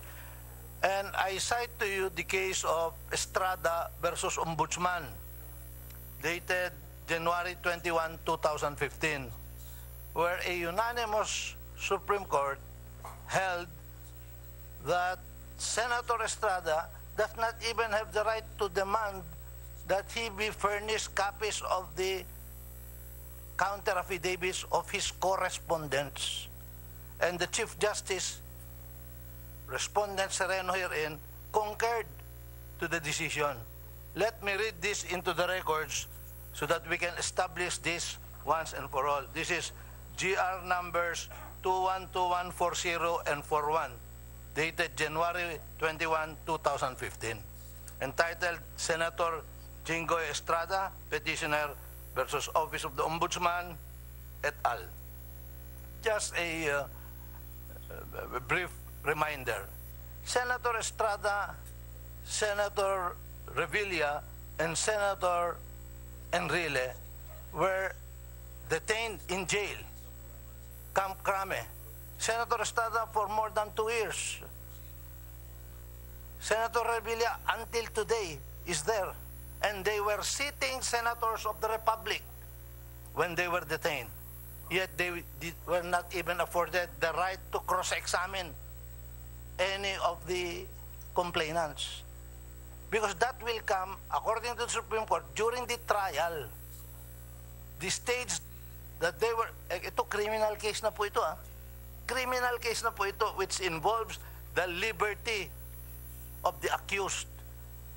This is a criminal case where this is covered by the Constitution. So let me read. This decision was signed, penned by Senior Associate Justice Tony Carpio. The first paragraph of the decision states, it is a fundamental principle that the accused in a preliminary investigation has no right to cross-examine the witnesses which the complainant may present. Section 3, Rule 112 of the Rules of Court expressly provides that the respondent shall only have the right to submit a counter-affidavit to examine all other evidence submitted by the complainant, and where the fiscal sets a hearing to propound clarificatory questions to the parties or their witnesses, to be afforded an opportunity to be present but without the right to examine or cross-examine. Napakaliwanag po ito po, hindi nga ho criminal ito. This is just a nature of administrative case. But now, if we will allow, for example, if we will allow to cross-examine, we will never be able to bring this to the impeachment court. So let me read the decision. So it stays here, already brought out by Representative Garbin. It cites Section 3 of the Criminal Procedure, Rule 112, and Procedure, subparagraph E, which he read. The investigating officer may set a hearing, which is what we are doing. We are the investigating officers here. So we determined that there was sufficiency in form, sufficiency in substance, but we want to hear. Why are we hearing this? So that we can see if we have enough evidence to impeach the respondent. Now, I will give you a brief history lesson. In the impeachment of Renato Corona, where my esteemed colleagues here voted to impeach Chief Justice Corona, he was not even given any preliminary hearing because it's not a right. He was not given even the opportunity to present a counter affidavit. He did not have any right to cross-examine any of the complainants until it was filed in the impeachment court. Precisely, this representation did not sign that impeachment complaint. Kaya nagulat sila, and Senator Estrada asked me during the trial, bakit hindi ka pumirma sa complaint? Medyo masama rin ho kasi pagkagawa. That was my response. And in this present case, there were many members who wanted to do it again in the same manner, to file it directly, but I was one of those who dissuaded them. Let us do the investigation first, check if we have enough evidence, kasi po ang nangyari nga po doon sa Chief Justice Corona, minadali, walang hearing, i-final doon, nangangapa-ngapa po kami doon. I was the only prosecutor there who was not a complainant. Because the speaker, Feliciano Belmonte Jr., prevailed upon me, maski hindi ka complainant, pwede ba sumama ka, kailangan ka namin as prosecutor. But I was hesitant because masama nga yung pagkagawa ng articles of impeachment. Precisely, tumatawa si Kaka is laughing because we even were forced to drop many of the articles of impeachment and whittled it down to 2. And this is what will happen here if we are in a hurry. Kaya nga ho kami nag-hearing dito para himay-himayin namin ito at gagawa tayo ng articles of impeachment na pulido. Pero yung respondent po, hindi, she cannot demand that she will cross-examine the witnesses here. That will come in the trial. Pag nag-trial po tayo, dahil for all we know, baka ma-dismiss ito, katulad nung kay... and for you to understand what is happening in impeachment, for example, in the case of Bautista, this committee decided to dismiss it. But plenary said, no, file it. It was filed. And it would have gone to trial if he did not resign. There was no hearing conducted at all, but that is the power of plenary, where each member will be allowed to vote. So whatever we do here, even if we find probable cause to proceed with the impeachment, plenary will say, we'll have the final vote on the matter. So, ito na nga po, sinabi dito, citing Section 3, subparagraph E, the parties can be present at the hearing but without the right to examine or cross-examine. And then, they also cited the ombudsman. This is a decision. Senator Estrada claims that the denial of his request for the counter-affidavits of his correspondents violates his constitutional right to due process. Senator Estrada, however, fails to specify a law or rule which states that it is a compulsory requirement of due process. Wala po naman batas nagsasabi that the Chief Justice has the statutory right to confront witnesses. Wala po. Baski sa rules po namin, may.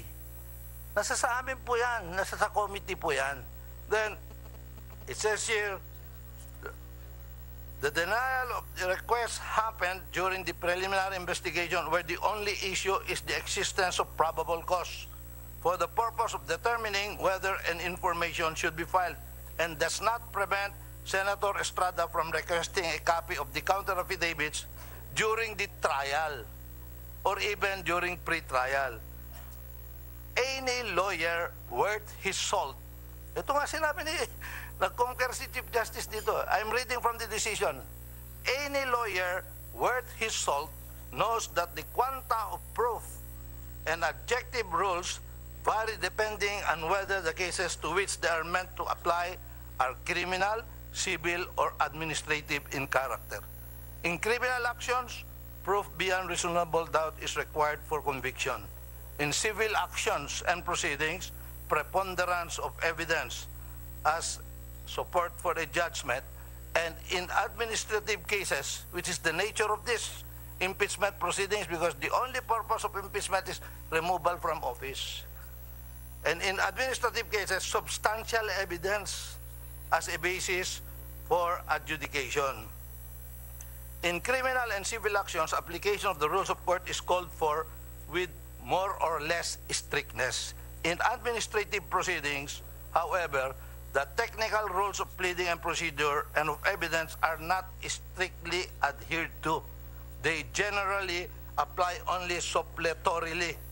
So, it says here, a preliminary investigation is defined as an inquiry or proceeding for the purpose of determining whether there is sufficient ground to engender a well-founded belief that a crime cognizable by the regional trial court has been committed and that the respondent is probably guilty thereof and should be held for trial. A preliminary investigation, which is what we are doing here, is not the occasion for the full and exhaustive display of parties' evidence. It is for the presentation of such evidence only as may engender a well-grounded belief that an offense has been committed and the accused is probably guilty thereof. Maski sa criminal cases, ganito nga po eh. And it says here, it is a fundamental principle that the accused in a preliminary investigation has no right to cross-examine the witnesses which the complainant may present. Section 3, it reiterates again, that they will be afforded an opportunity to be present but without the right to examine or cross-examine. Yung po gusto nyo mangyari dito, nag-iimbestiga pa lang kami dito, gusto nyo na mag-cross-examine, gagawin nyo ng trial dito, mahirap naman po, maski sa fiskalya, you're not allowed to do that. Even if it is a crime for plunder, as this case of Senator Estrada was, he wasn't even afforded the right to cross-examine Baligod or Ben Harloy or whoever there. Sa korte na yun. Doon na siya mag-cross-examine. That's why I'm wondering why the Chief Justice wants to cross-examine the complaint now. Here now, we're not in trial yet. For all she knows, we might dismiss this. And plenary might even dismiss this. So why do we go into a full hearing here where she will conduct? At saka, if we will allow that, Your Honor, Madam Respondent, it might end into absurdity. Why? For example, if the complainants are members of this House, pwede kami maging complainant eh. 20 members of the House are complainants, and they are also the investigator, and they are also the hearing officer, and they will be the one to say, you will cross-examine the member of the House of Representatives. Absurd na yun.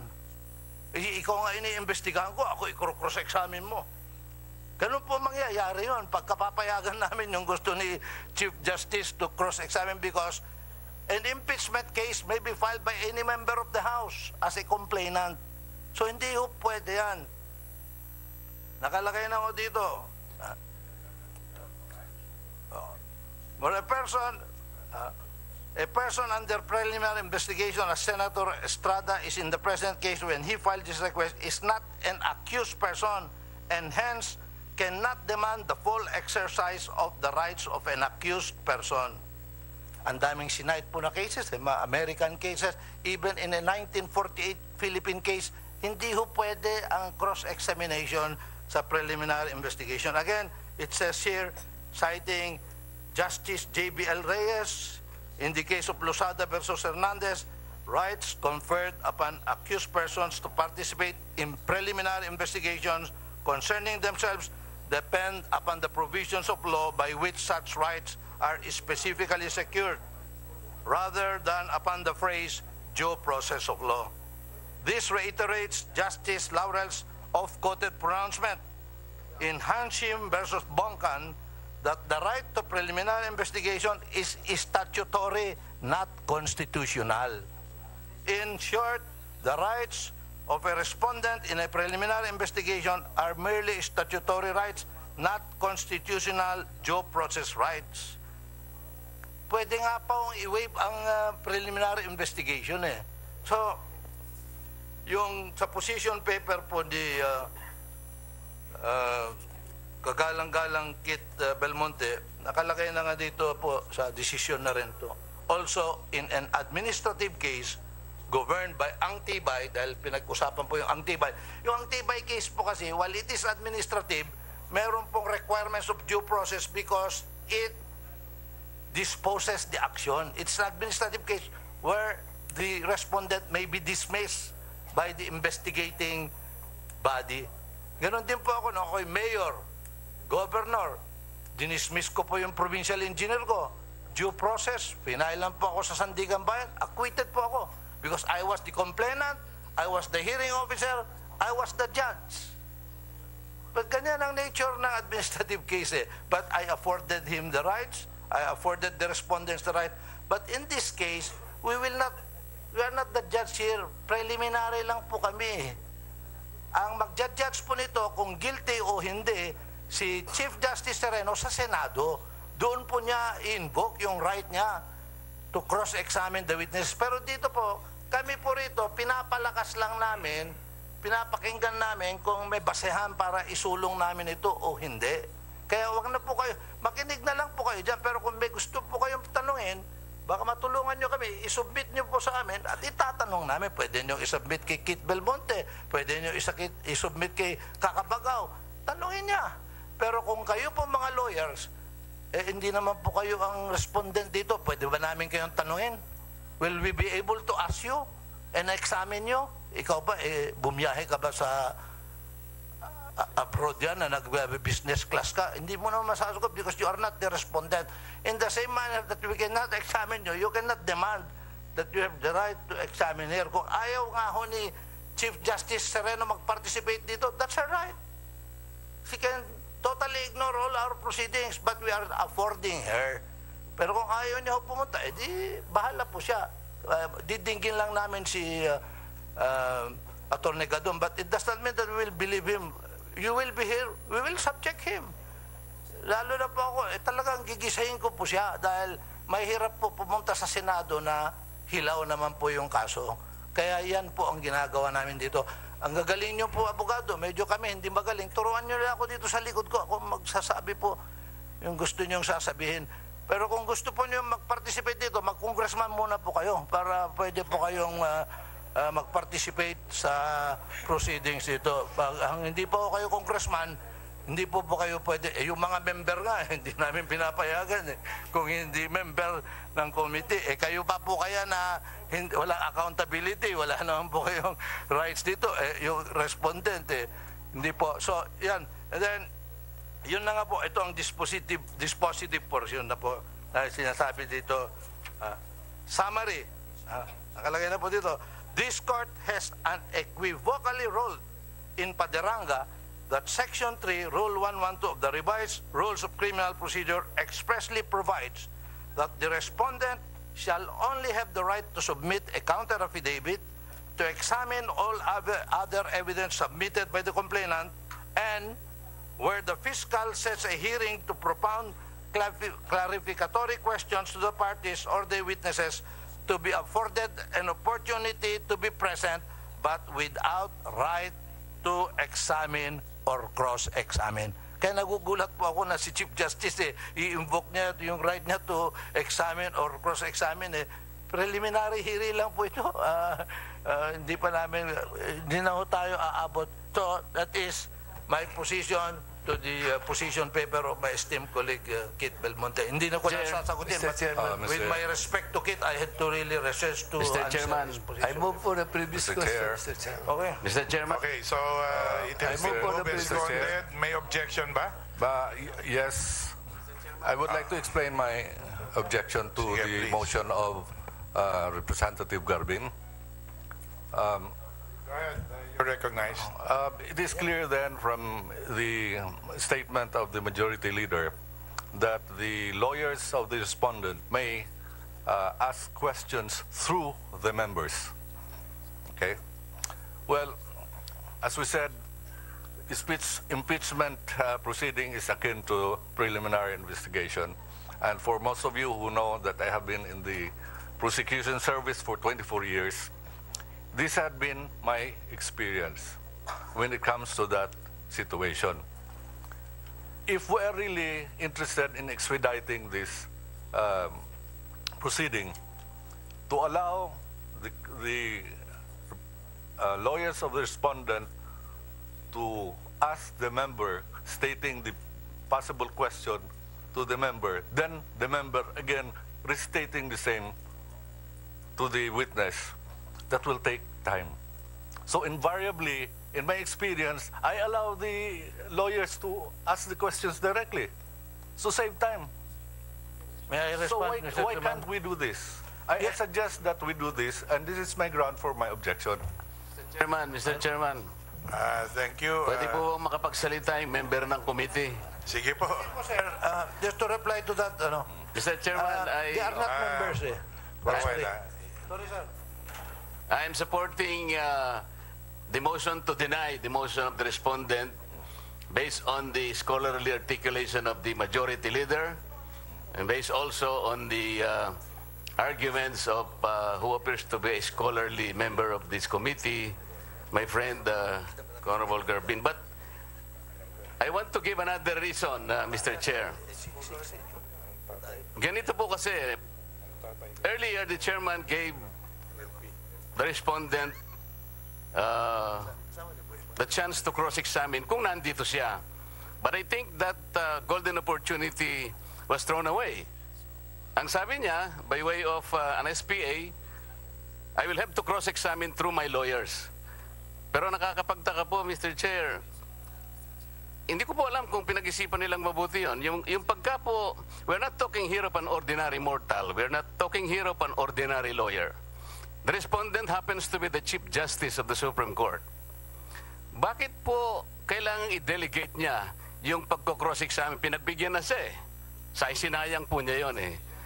With due respect to the 11 lawyers representing the respondent, para bang ang nangyayari po, gusto nilang establish that sila po ba mas magaling mag-cross-examine kaysa sa Chief Justice mismo? Parang ganun po yung nakikita ko eh. Unless and until the Chief Justice can probably submit a declaration that she is incompetent to cross-examine, I would allow them probably. But considering that she is the Chief Justice, siya po yung pinakapangulo lahat ng mga justices and probably siguro siya po yung chief nating lahat na bilang mga lawyers. Ngayon po, hindi siya makakapag-cross-examine, she delegates that to the lawyers. Parang lumilitaw po eh, mas magagaling po yung mga lawyers na mag-cross-examine. I cannot assume that, parang hindi ko humatanggap yun, that the Chief Justice is incompetent to cross-examine herself. Number two, Mr. Chair, kung hindi po ako nagkakamali, under Rule 115, Paragraph 1C of the Rules of Court, even an ordinary litigant is allowed to defend himself or herself. Ito po siya magdidepensa pa, if it sufficiently appears that he can appropriately defend himself without the assistance of the counsel. Eh kung yung pong ordinaryong litigant, papayagan palang i-depensa ang sarili. Hindi lang magko-cross-examine. Napakalit na bagay ng cross-examination. Eh. He can be allowed to defend himself if it appears that he can sufficiently defend himself without the benefit of a counsel. Eh sinayang po ng Chief Justice. On that basis, pwede po ba siyang, siguro kung nagbigay po siya ng declaration sa atin, Mr. Chairman, I cannot defend or I cannot cross-examine. May I delegate it to my lawyers? Ibang usapan na po yun. That's why I support the motion simply because I do not want to appear or I do not want the Chief Justice to appear na mahina pala siya. At kailangan pala niya ang phalanx of 11 lawyers just to cross-examine. I cannot accept that, Mr. I support the motion to deny the motion of the Chief Justice to be represented by counsels in intending to cross-examine the complainant. Salamat po. May reply to that. Thank you for that. Now, clarify lang natin, yung kanina, yung ang Tibay case, administrative due process po ito, pinagbigyan na po natin, sumagot na po siya, meron pang rejoinder. So, hindi lang po isang answer, no? Meron pang rejoinder. So, 2 beses pinakinggan po natin. So, let it be said that we gave her that opportunity to be heard pursuant to the Antibay case. No? Tapos, siguro, since we are into it, yung right to counsel, gano'n na rin yun. Hindi naman natin siya dinideprive of her right to counsel. In fact, nandyan yung mga lawyers. Pero, yung participation is a different matter. So, I think when we are able to resolve this issue, mas bibilis ang proseso natin because ang hinihingi ng pagkakataon ngayon, maintindihan na ng taong bayan, nandyan po sila nanonood, na ano ba yung sinasabi ni Atty. Gadon, ano ba yung sagot at paano natin pagtitibayin itong mga aligasyon na ito. So, yun po siguro ang mas importanteng tunguhan ng hearing natin ngayon rather than go through all of these exchanges na malinaw naman na not only in jurisprudence and in fact as pointed out by the majority, even the Chief Justice herself concurred with this decision of the Supreme Court. So, final lang po, Kit, Congressman Kit Belmonte. Thank you very much, Mr. Chair, for allowing me to speak. And I'd like to thank the Majority Floor Leader kasi apparently pinag-aralan niya yung position paper ko and nag-respond siya based on. Kailangan ko lang pong i-reiterate in reaction to the Honorable Garbin. Sinabi niyo precisely yung Rule 112 Section 3, Paragraph E. Pero Section 3, Paragraph E specifies specifically sa last part. Malinaw doon, walang cross-examination, pero allowed yung mga counsel to participate by submitting to the prosecutor yung mga questions at yung mga points nila. Exactly po sinabi ni Majority Floor Leader. Diba po? So, pwede po silang mag-participate. And including din po doon, nowhere sinabi doon na required na yung respondent mismo ay sumipot. Except pag kailangan lang siya mag-subscribe o mag-swear into sa affidavits na kailangan personally nandun siya. Sa haba po, sa limited time na practice ko, hindi po ako kasing galing na mga kasama po natin dito, pero nakapag-practice po din po ako. And madalas po, alam po ng kaibigan ko sa kabila, na madalas po sa PI, sa preliminary investigation, tama po yung sinasabi ng former prosecutor, Honorable Racamora, pinapayagan din para mabilis na yung mga prosecutor, even in criminal cases, personal experience po, Your Honor, even in criminal cases, counsels for the respondents are allowed to propound questions by the, let's say, using the word of the chairman, liberality ng prosecutors. Nowhere is it not allowed. Nowhere is it not allowed. Pero may distinction pa rin po dito sa atin. Tama po yung sinabi ni Majority Floor Leader na suppletorily ang application ng rules of court. Kasi may iba ho tayong rules. And specific po sa Section 6, Paragraph 2, na sinabi natin na may cross-examination. Kasi specific na sinabi na pwedeng ilimit ng committee yung cross-examination. Iba po sa Rules of Court, Rule 112, na walang cross-examination specific na sinabi. Dito sinabi na pwedeng ilimit ang cross-examination. Ibig sabihin, pwedeng mag-cross-examination dito. Iba po to doon sa case na bringing up ni Majority Floor Leader na Estrada versus Ombudsman. Kasi criminal case procedures ng Sandigan Bayan, as I understand it po. Pag gagamitin po natin sa interpretation ko po is yung sarili nating rules, which says na may cross-examination. Pagpasok po ng cross-examination, sa tingin ko lang po, sa humble opinion ko po, therefore the constitutional rights of the respondent or the accused applies. Anong ibig sabihin nito? May right siya to counsel. At ang ibig sabihin ng right to counsel, maglulupa, magsasaka, or kababaihan, or pinakamagaling na justice ng Pilipinas, may karapatan siya na i-represent ng counsel. Mahaba po ang jurisprudence natin dyan. Ang dami na rin pong cases na nagsasabi, pwede at dapat lang, kung matalino ka, kahit gaano ka kagaling na abogado, ako nga kinuha ko pa yung abogado, kumuha pa ako ng abogado para i-represent ako. Kasi mahirap na emotionally involved kasi madaming reasons na pwede.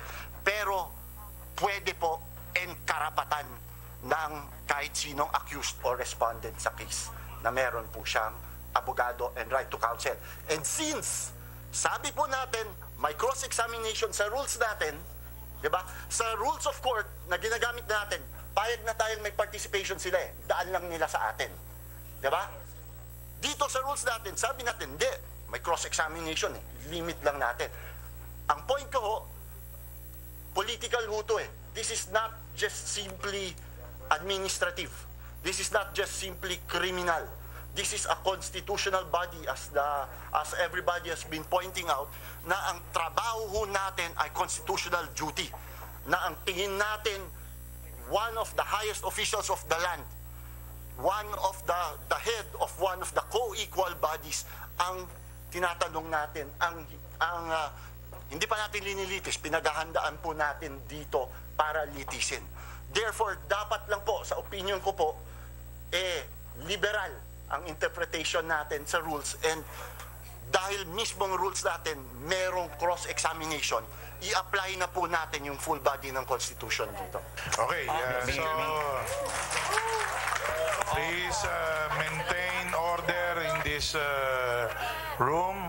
May I respond, Mr. Chair? Mr. Chairman. Anyway, I move for the previous question, but properly objected. I move for the division of the House, Mr. Chair. Okay, so tama po yun, kaklaro ko lang na act of liberality, let us be liberal, and now we will now go into the rules, no? And this is why pinag-uusapan po natin ito para mas malinaw sa kaalaman ng lahat kung ano po, and so consistent with our rules, there is a motion of Congressman DZXL Special Coverage.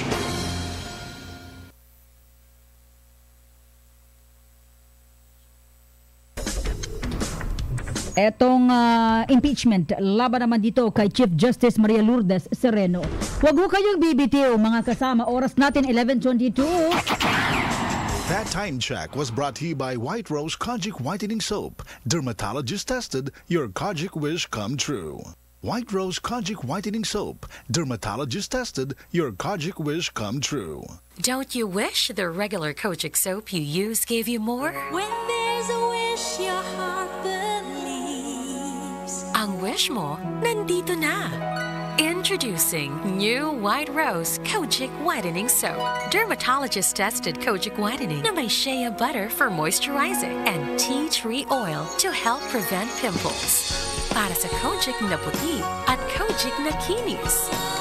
New White Rose. Your Kojic wish come true.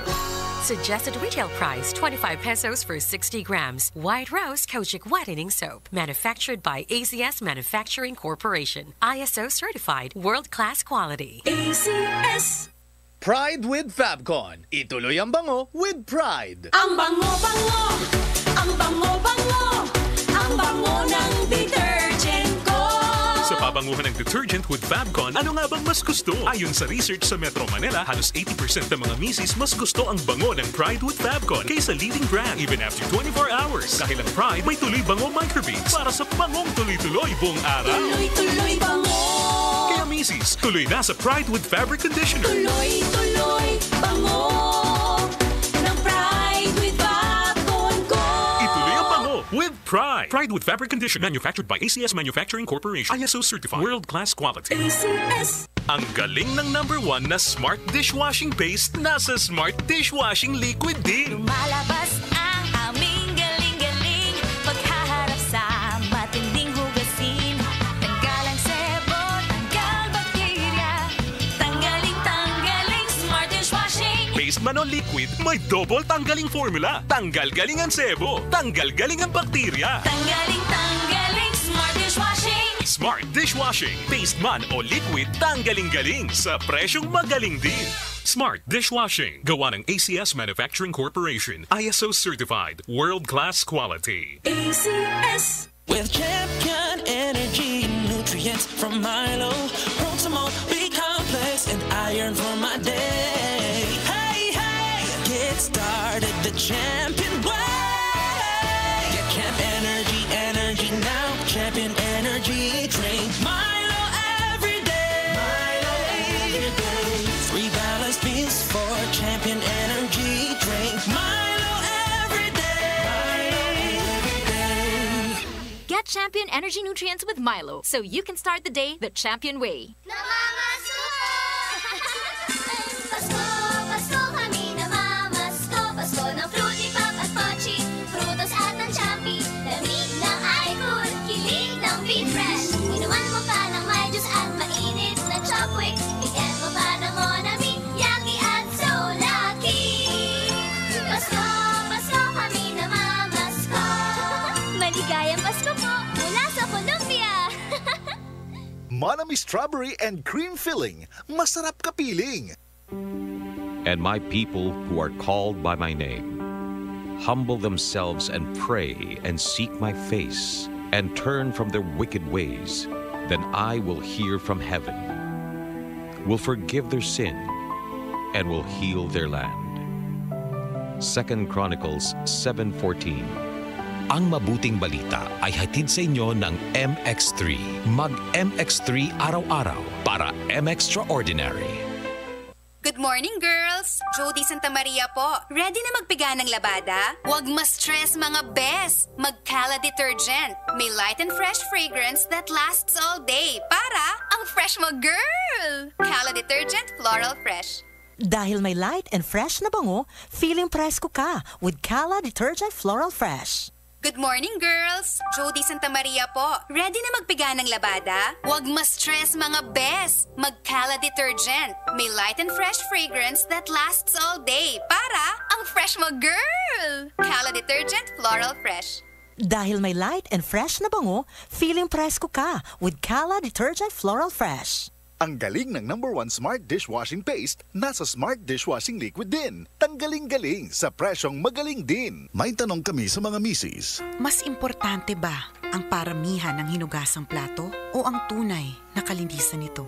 Hoy, misis! Kahit milya-milyang plato ang kaya ng dishwashing liquid mo, sa kaunting patak na hinalo sa tubig, sigurado ka bang tanggal ang sebo at bakterya? Hoy, misis! Dapat magpaka-smart tayo. Sa smart dishwashing, tanggal ang sebo, tanggal ang bakterya. Tanggaling-galing! Kaya misis, magpakatotoo. Mag-smart dishwashing tayo. Smart dishwashing, manufactured by ACS Manufacturing Corporation. ISO certified, world-class quality. ACS. With champion energy, nutrients from Milo, Protamol, B-complex, and iron for my day. Hey, hey, get started the champion way. Get Champ energy now. Champion energy drink. Milo every day. Milo every day. 3 balanced meals for Champion energy drink. Milo every day. Milo every day. Get Champion energy nutrients with Milo so you can start the day the Champion way. Gawing mas masarap with real chocolate ng Malkist ang inyong Pasko. Real na real ang chance mong manalo with Malkist chocolate at sa regalong hatid ng RMN Big Christmas Raffle Promo 2017. Para makasali, ipagpalit sa pinakamalapit na IFM at RMN AM stations mula Lunes hanggang Biyernes ang 2 empty packs ng Malkist Chocolate 24 grams upang makakuha ng isang raffle coupon. Ang raffle coupons mo, maaaring maging cash linggo-linggo up to 500,000 pesos sa Grand Draw. Napakalaking pamaskong regalo ang ipamimigay kaya sali na! Hatid sa inyo ng Malkist Chocolate, so crunchy with real chocolate at ng RMN at IFM. Promo runs from October 30, 2017 to January 12, 2018. See posters and flyers for details. Per DOH FDA CFRR permit number 1471 series of 2017. Mas magiging better ang Pasko mo with Tang at sa regalong hatid ng RMN Big Christmas Raffle Promo 2017. Para makasali, ipagpalit sa pinakamalapit na IFM at RMN AM stations mula Lunes hanggang Biyernes ang 2 empty litro pack sachets ng alinman sa mga sumusunod. Tang Orange, Tang Pomelo o Tang Guyabano upang makakuha ng tig-isang raffle coupon. Ang raffle coupons mo, maaaring maging cash linggo-linggo up to 500,000 pesos sa Grand Draw. Napakalaking pamaskong regalo ang ipamimigay kaya sali na! Hatid sa inyo ng Tang. Your best Tang made even better at ng RMN at IFM. Promo runs from October 30, 2017 to January 12, 2018. See posters and flyers for details. Per DOH FDA CFRR permit number 1471 series of 2017. No matter what they tell us. Two of the most successful boy bands in British music chart history, Keith Duffy of Boyzone and Brian McFadden of Westlife, have gotten together to form Boys Life. Boys Life, performing a selection of Boyzone's and Westlife's greatest hits. It's only worth December 4 at the Kia Theater. Boys Live, live in Manila. Tickets at ticketnet.com.ph and all regular Ticketnet outlets. It's all about stories, laughter, and the music of Boyzone and Westlife. Boys Live from Ovation Productions and DZXL 558.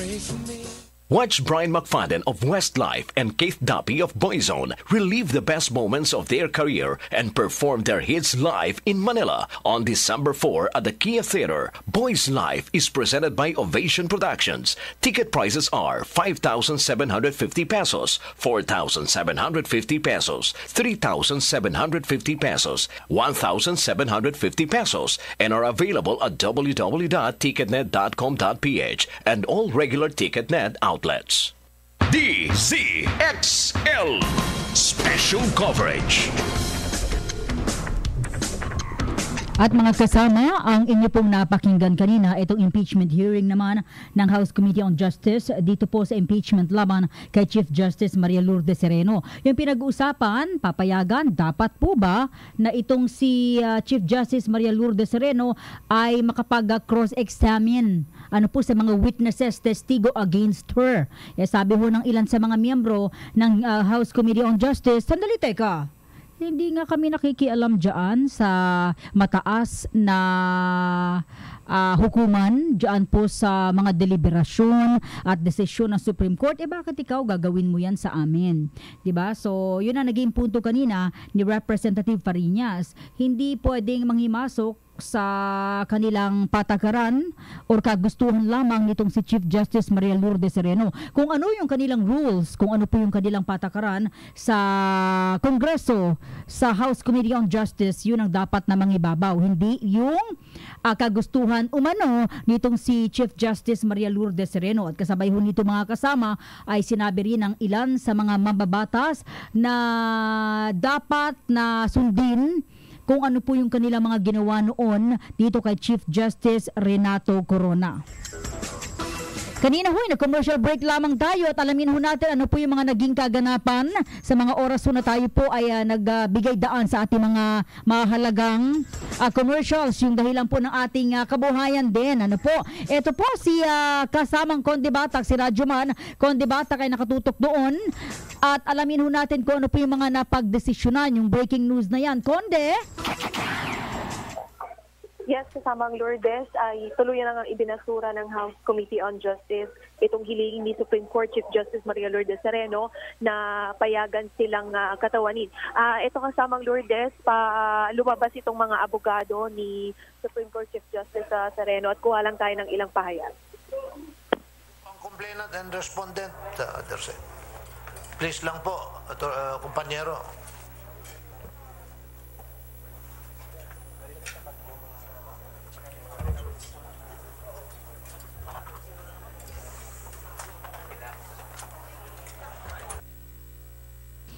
Okay, Conde?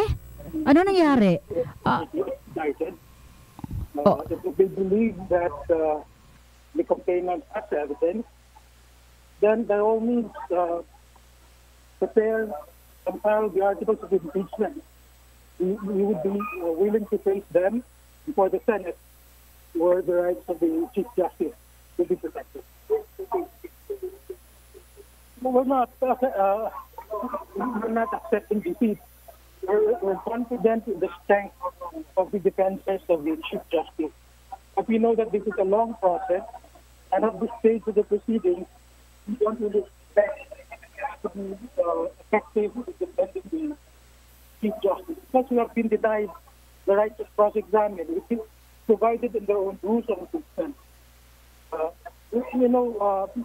Before we came into this session hall for this hearing today, we got confusing information about what the committee would like to do. When they said the Chief Justice has a right to cross-examine, so long as he conducts the cross-examination by himself.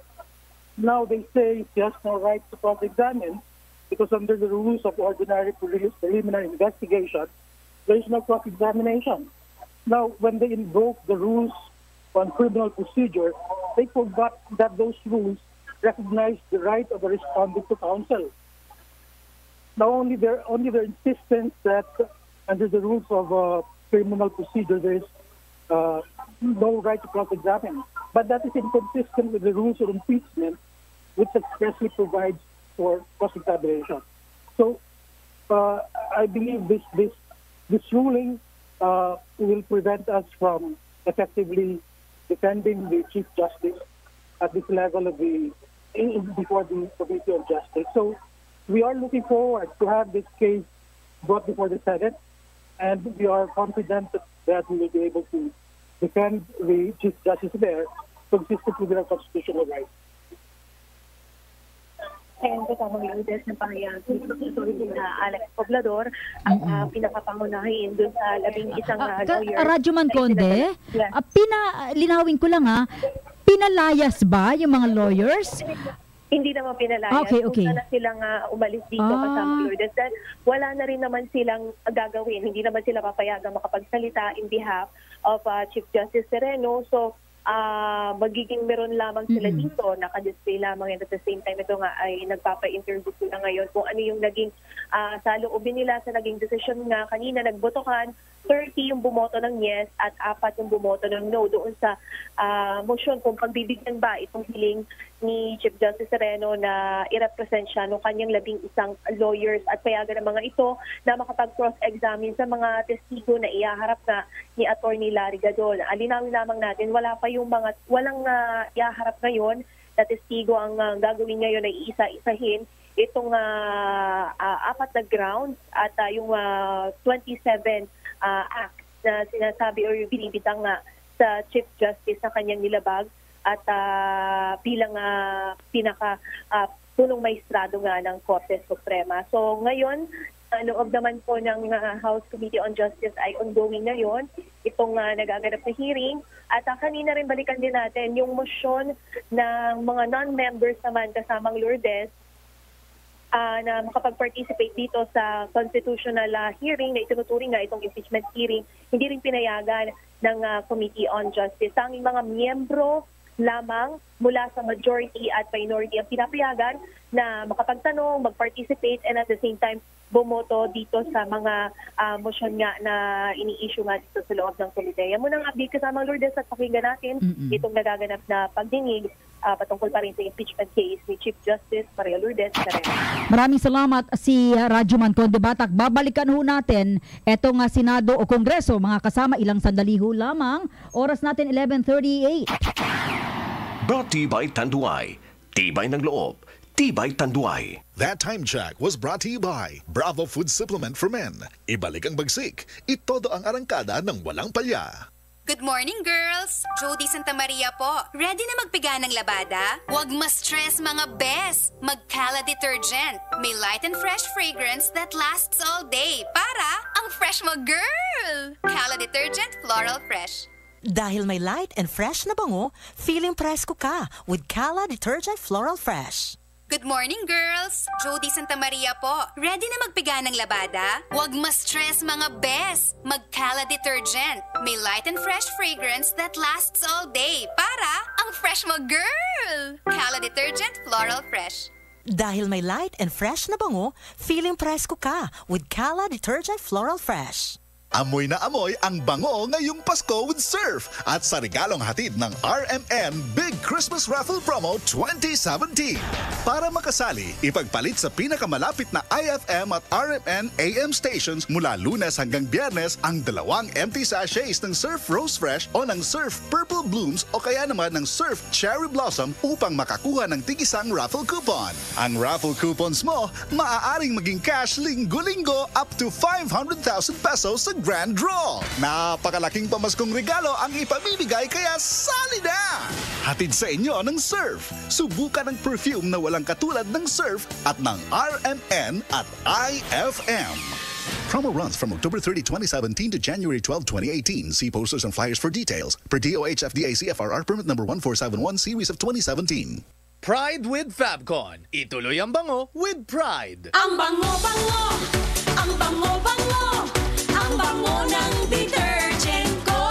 Sa pabanguhan ng detergent with Fabcon, ano nga bang mas gusto? Ayon sa research sa Metro Manila, halos 80% ng mga misis mas gusto ang bango ng Pride with Fabcon kaysa leading brand even after 24 hours. Dahil ang Pride may tuloy bango microbeads para sa bangong tuloy-tuloy buong araw. Tuloy-tuloy bango.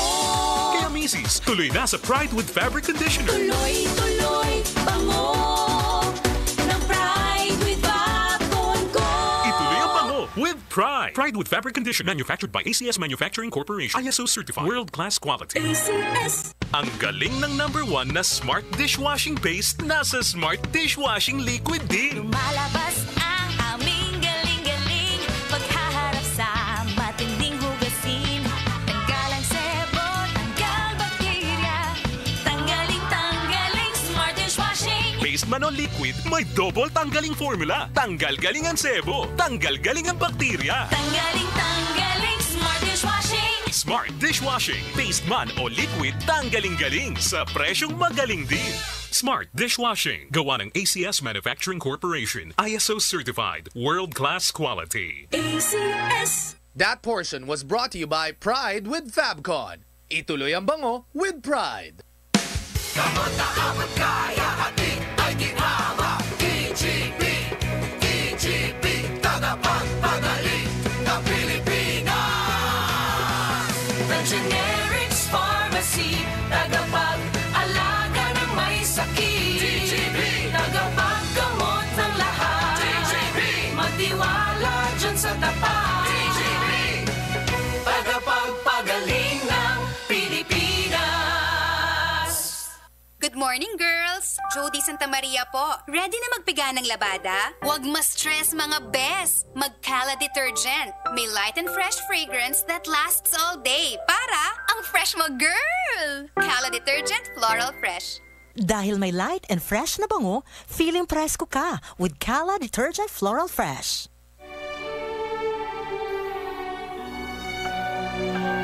For God so loved the world that he gave his only begotten Son, that whoever believes in him shall not perish, but have everlasting life. John 3:16. Ang mabuting balita ay hatid sa inyo ng MX3. Mag-MX3 araw-araw para M-Extraordinary.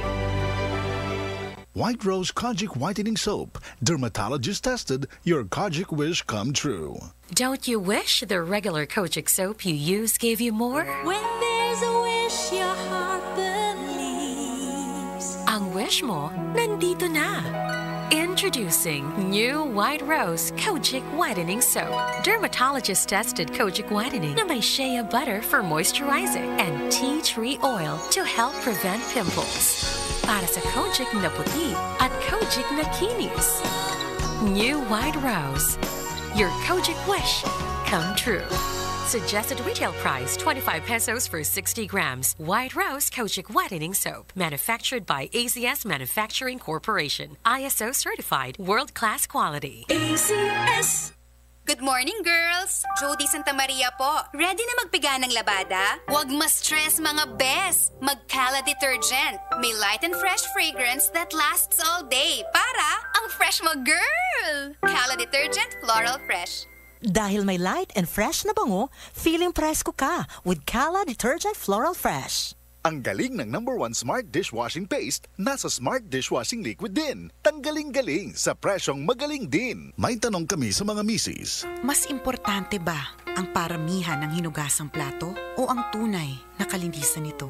Hoy, misis! Kahit milya-milyang plato ang kaya ng dishwashing liquid mo, sa kaunting patak na hinalo sa tubig, sigurado ka bang tanggal ang sebo at bakterya? Hoy, misis! Dapat magpaka-smart tayo. Sa Smart Dishwashing, tanggal ang sebo, tanggal ang bakterya. Tanggaling-galing! Kaya misis, magpakatotoo. Mag-Smart Dishwashing tayo. Smart Dishwashing. Manufactured by ACS Manufacturing Corporation. ISO certified. World-class quality. ACS. DZXL Special Coverage. Ito na mga kasama, balikan ho natin ang Kongreso kaugnay pa rin dito po sa impeachment complaint laban naman kay Chief Justice Maria Lourdes Sereno. The complainant is depending on this committee to produce his evidence. He should have those evidence already firsthand when he made those allegations. Therefore, he should have taken the affidavit of the justice that's supposed to testify here. With that, then the committee will have now the reason to subpoena this justice. Yes, we will cross. You know, Kong, it may be difficult to get the affidavit of a member of the Supreme Court. So, well, if she's anyway, assurance now that she will testify. Well, we will know when she responds. Congressman Akop, you're now recognized, and then after that, Congressman Garbin. Thank you, Mr. Chair.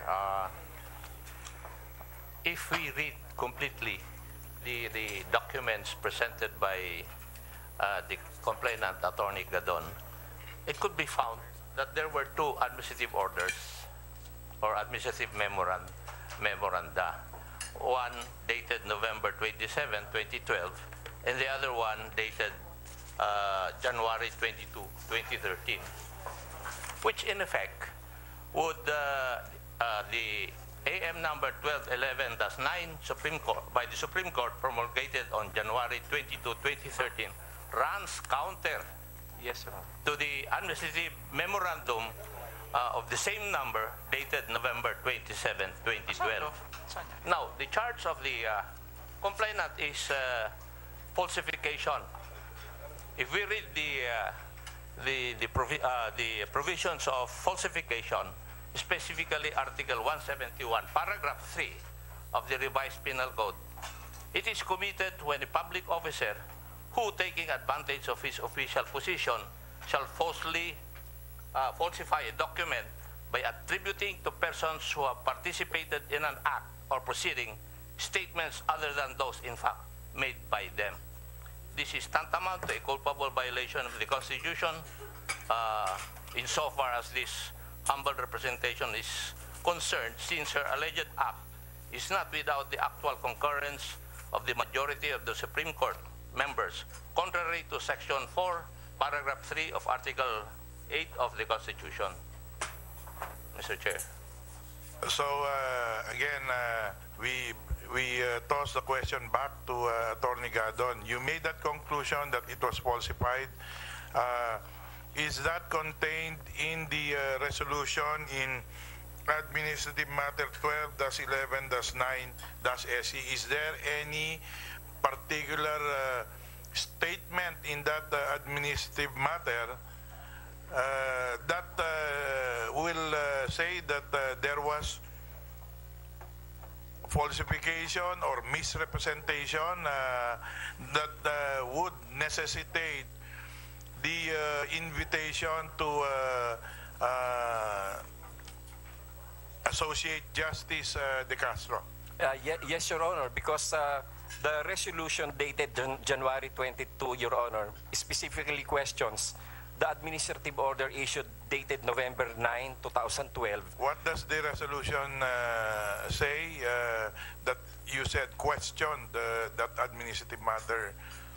In resolution dated January 22, Your Honor, number 12-11-9 SC, Your Honor, it was resolved that there should be a need to assess or creating a needs assessment committee to study the necessity of decentralizing the functions in support of the Supreme Court's power of administrative supervision over lower courts. This runs counter, Your Honor, to the previous administrative order number 175-2012, Your Honor, which was issued by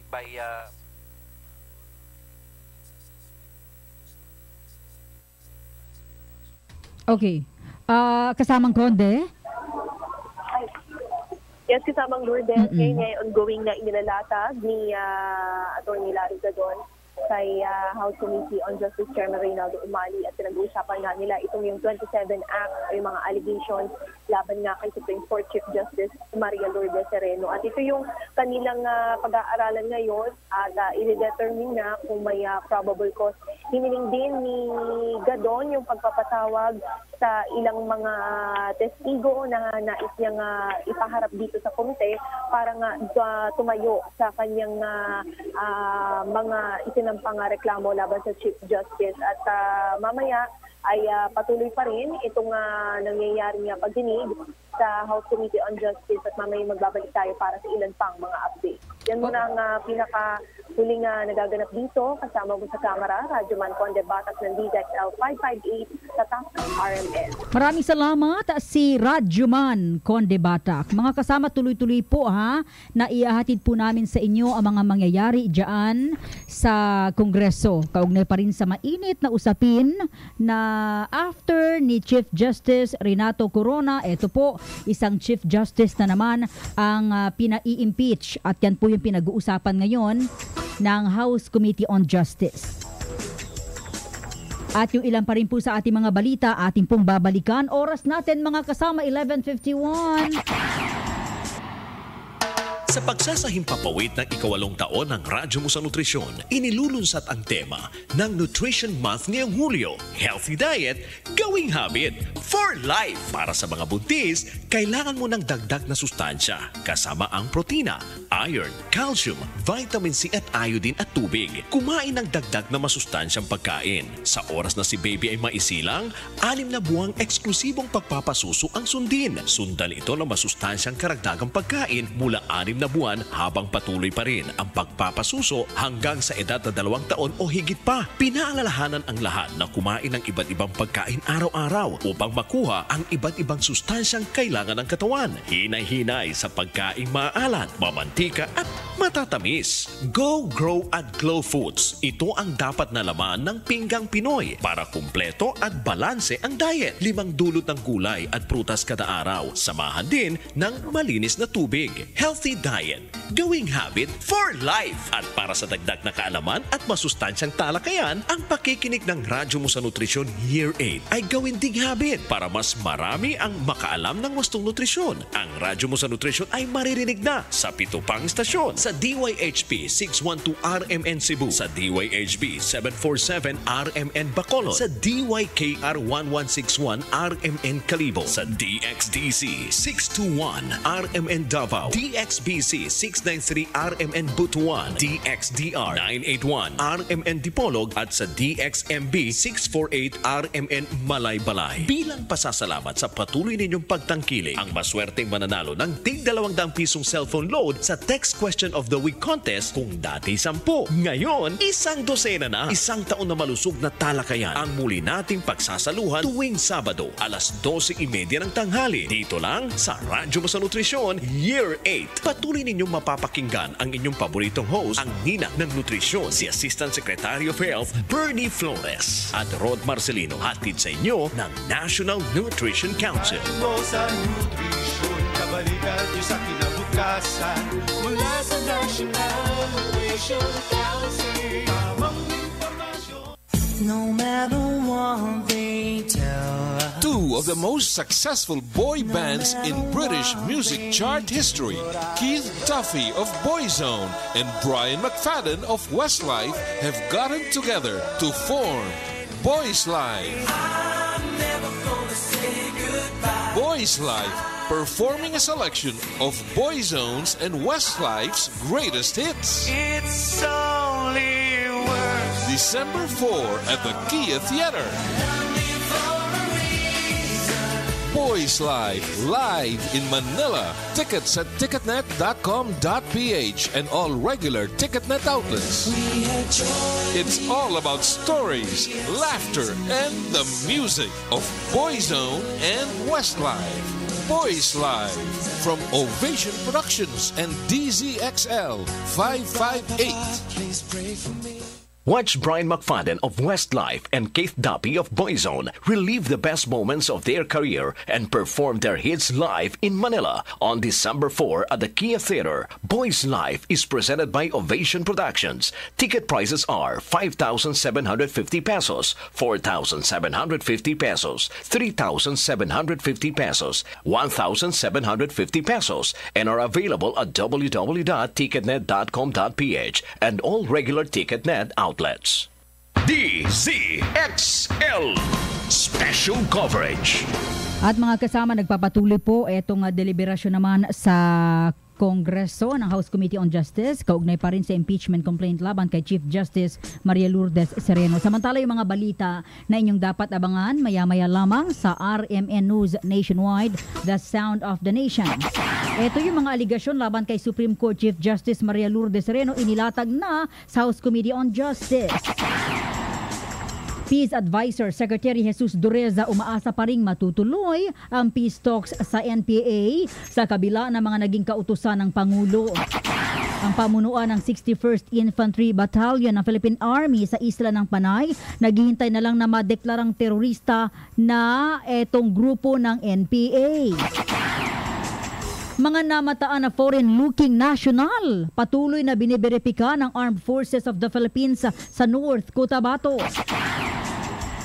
At si Senador Antonio Trillanes sinampahan ng libelo itong vlogger at nasa likod ng Thinking Pinoy na si RJ Nieto.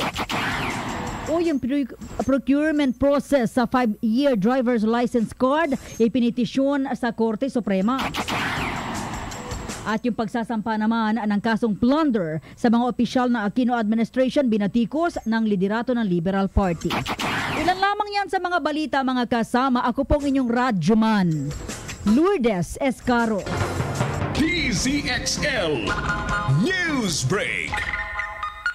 Tibayan na ang iyong loob with Tanduay at sa regalong hatid ng RMN Big Christmas Raffle Promo 2017. Para makasali, ipagpalit sa pinakamalapit na IFM at RMN AM stations mula Lunes hanggang Biyernes ang isang cap ng Tanduay Rum 5 years, 250 ml o 375 ml o 750 ml. O kaya naman isang cap ng Tanduay Light, 375 ml o 750 ml upang makakuha ng tig-5 raffle coupons. Ang raffle coupons mo, maaaring maging cash linggo-linggo up to 500,000 pesos sa grand draw. Napakalaking pamaskong regalo ang ipamimigay kaya sali na! Hatid sa inyo ng Tanduay. Tibay ng loob, tibay Tanduay. Drink responsibly at ng RMN at IFM. Promo runs from October 30, 2017 to January 12, 2018. See posters and flyers for details. Per DOH FDA CFRR permit number 1471 series of 2017. Gawing mas masarap with real chocolate ng Malkist ang inyong Pasko. Real na real ang chance mong manalo with Malkist Chocolate at sa regalong hatid ng RMN Big Christmas Raffle Promo 2017. Para makasali, ipagpalit sa pinakamalapit na IFM at RMN AM stations mula Lunes hanggang Biyernes ang 2 empty packs ng Malkist Chocolate 24 grams upang makakuha ng isang raffle coupon. Ang raffle coupons mo, maaaring maging cash linggo-linggo up to 500,000 pesos sa Grand Draw. Napakalaking pamaskong regalo ang ipamimigay kaya sali na! Hatid sa inyo ng Malkist Chocolate, so crunchy with real chocolate at ng RMN at IFM. Promo runs from October 30, 2017 to January 12, 2018. See posters and flyers for details. Per DOH FDA CFRR permit number 1471 series of 2017. Mas magiging better ang Pasko mo. Extra large sa balita at komentaryo. Extra large sa tugtugan at extra large sa serbisyo publiko. Mula sa RMN News Nationwide, ito ang Sound of the Nation. Mga balita sa nasyon at sa iyong rehiyon, maririnig mo na ngayon. Ito ang bagong tunog ng pagbabalita. Sound of the Nation. Mabuhay Pilipinas, tanghali po ng Wednesday. Ang kasama ako si Buddy Oberas. November 22, 2017 at ako naman po inyong radyoman Rod Marcelino. Live via satellite. RMN News Nationwide. The Sound of the Nation. Live tayo nationwide kasama lahat ng RMN stations at ang inyong mga radyoman sa Luzon, Visayas at Mindanao. Live din sa WRMN New York, USA at sa Facebook mga kasama, RMN News Nationwide, The Sound of the Nation. RMN News Nationwide, The Sound of the Nation. Pinanindigan ni Supreme Court Chief Justice Maria Lourdes Sereno ang hindi pagdalo sa pagpapatuloy ng pagdinig ng Kamara sa impeachment complaint laban sa kanya. Tanging ang mga counsel lamang ni Sereno dumalo sa hearing ng House Committee on Justice.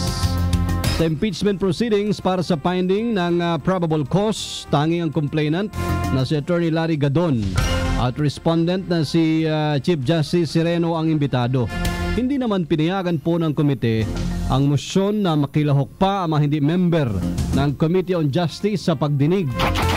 The motion is only members will be allowed to participate in the committee hearing of the Committee on Justice involving impeachment proceedings. Just to clarify, Mr. Chair, they can attend but cannot participate. Yes.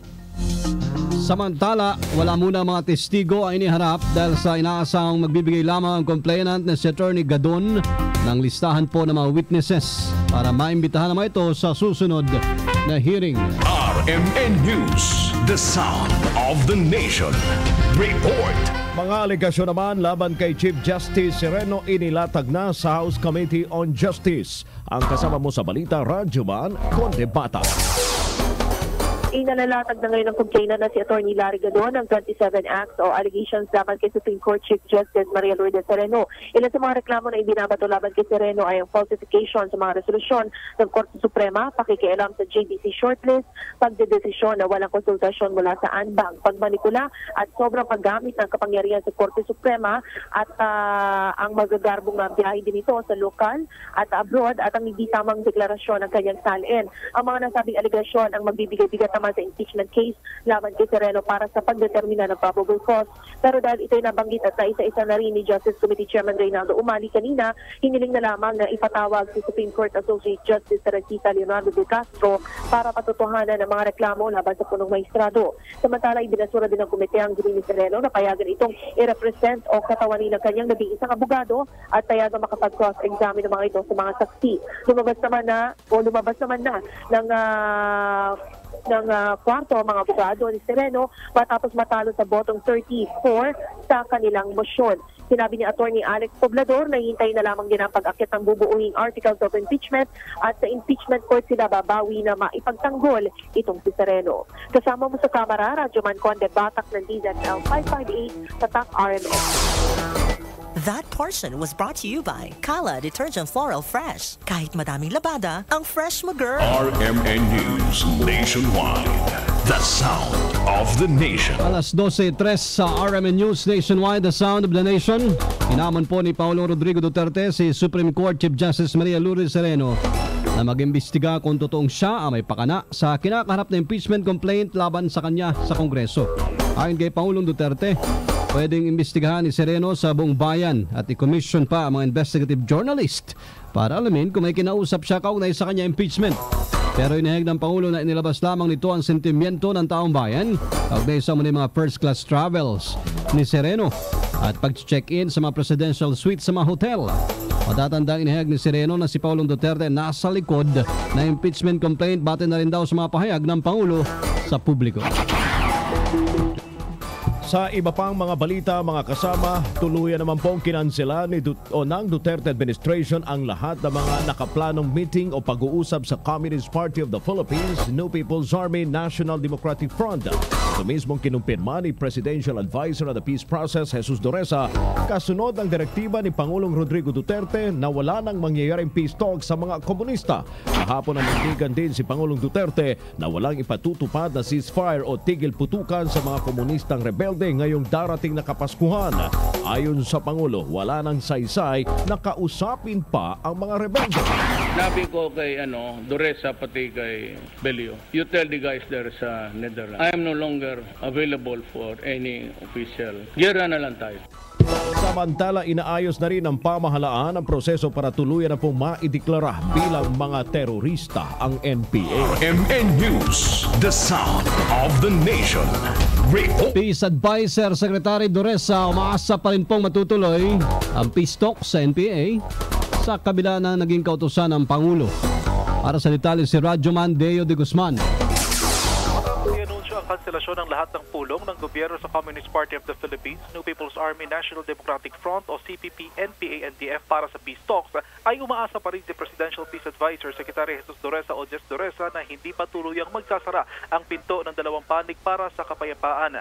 Matatanda na iniutos kahapon ni Pangulong Duterte ang paghinto ng anumang pakikipag-usap sa rebelding grupo sa harap na rin ng mga pag-atake ng mga ito sa puwersa ng gobyerno at kawalan ng sensibilidad sa peace talks. Sa pahayag ni Doresa ay sinabi nito na umaasa pa rin siya na pansamantala lamang ang problemang ito at nananatilian niya ang kanilang katatagan sa pagsusulong ng pangmatagalan at tunay na kapayapaan. Nanawagan din naman si Doresa sa lahat na huwag lumihis at sa paniniwala na makakamit din ang kapayapaan. Sinabi din ito na sa ngayon ay walang peace talks o peace negotiations ng gobyerno sa NPA at ito niya ay magpapatuloy hanggang hindi nagkakaroon ng magandang pagbabago sa sitwasyon at sa posisyon ng gobyerno. Tiniyak din naman ni Doresa na patuloy na babantayan ng pamahalaan ang anumang development sa usapin. Kasama mo sa Palasyo ng Malacanang, Radyo Mandeo de Guzman ng DZXL 558, Tatak RMN. Buong bansa, iba't ibang boses ng mga balita. RMN News Nationwide, the sound of the nation. Pamunuan naman ang 61st Infantry Battalion ng Philippine Army sa Isla ng Panay, naghihintay na lang na maideklarang terorista na grupo ang NPA. Ang kasama mo sa balita, Radyoman, Sanipunay ng RMN Iloilo. Hinihintay na lamang ng Philippine Army na maideklarang teroristang grupo ni Pangulong Rodrigo Duterte ang New People's Army upang lalo pang mapaigting ang pagtugis ng militar sa mga ito. Ito ang inihayag ni Lieutenant Colonel John Magbalot, Commander ng 61st Infantry Battalion ng Philippine Army kasunod ng nangyaring inkwentro kamakalawa sa bayan ng Maasin, Iloilo kung saan ilang ma-rebuilding NPA ang pinaniniwalaang nasugatan. Sinabi ni Magbalot na bagamat matagal na nilang itinuturing na terorista ang mga NPA, subalit mas mabuti kung mismo maideklara ito ng pamahalaan na teroristang grupo upang tuloy-tuloy na ang kanilang pagtugis upang mapulbos na ang mga ito. Ayon pa sa opisyal na dumating na mula sa Mindanao ang karagdagang puwersa para sa mas maigting at malawak na pagtugis sa mga rebelde. Kaupot mo sa DYRI Iloilo, Radyoman, Sani Sarabia Punay, Tatak RMN. Mga namataan naman na foreign-looking national, patuloy pong biniberipika ng Armed Forces of the Philippines dyan sa may North Cotabato. Para sa detalye si Radyoman Amer Sinsuwat ng RMN Cotabato.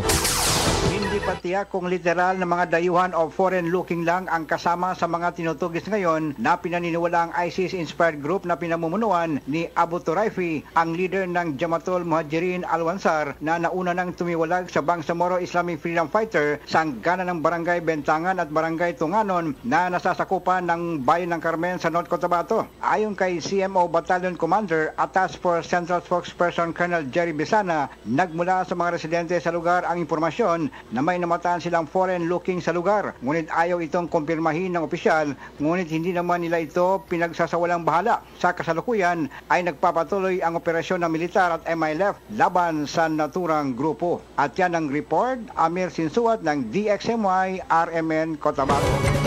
Tinig sa buong bansa. RMN News Nationwide. The sound of the nation. Hindi namang naiwasang maglabas po ng hinanakit ni dating Dangerous Drugs Board Chairman Dionisio Santiago kaugnay sa mga alegasyong ibinabato sa kanya na umano'y dahilan kaya siya'y sibakin sa pwesto ni Pangulong Rodrigo Duterte. Sa interview ng RMN, isa-isang sinagot ni Santiago ang mga alegasyong nakaroon siya ng mga junket trips kasamang kanyang pamilya. Paliwanag ni Santiago, may pahintulot mula sa Malacanang ang kanyang biyahe sa Amerika at Austria. Hindi rin anya mula sa pondo ng DTP ang pinanggasto sa biyahe ng kanyang pamilya sa Europe. Salary ko yun eh. Hindi ko pwedeng gastahin for my wife. Jacket ba sa private citizen? My wife is a private citizen. Sweldo ko yun eh. Hindi ko ba pwedeng gastahin to bring my mistress, my wife, ex-girlfriend ko yun eh. Duda rin si Santiago iprinisentang sulat ni Presidential Spokesperson Harry Roque na sinasabing sa mga miyembro ng DDB Employees Union na nagsaad o nagsasaad ng umano'y katiwalian niya sa ahensya.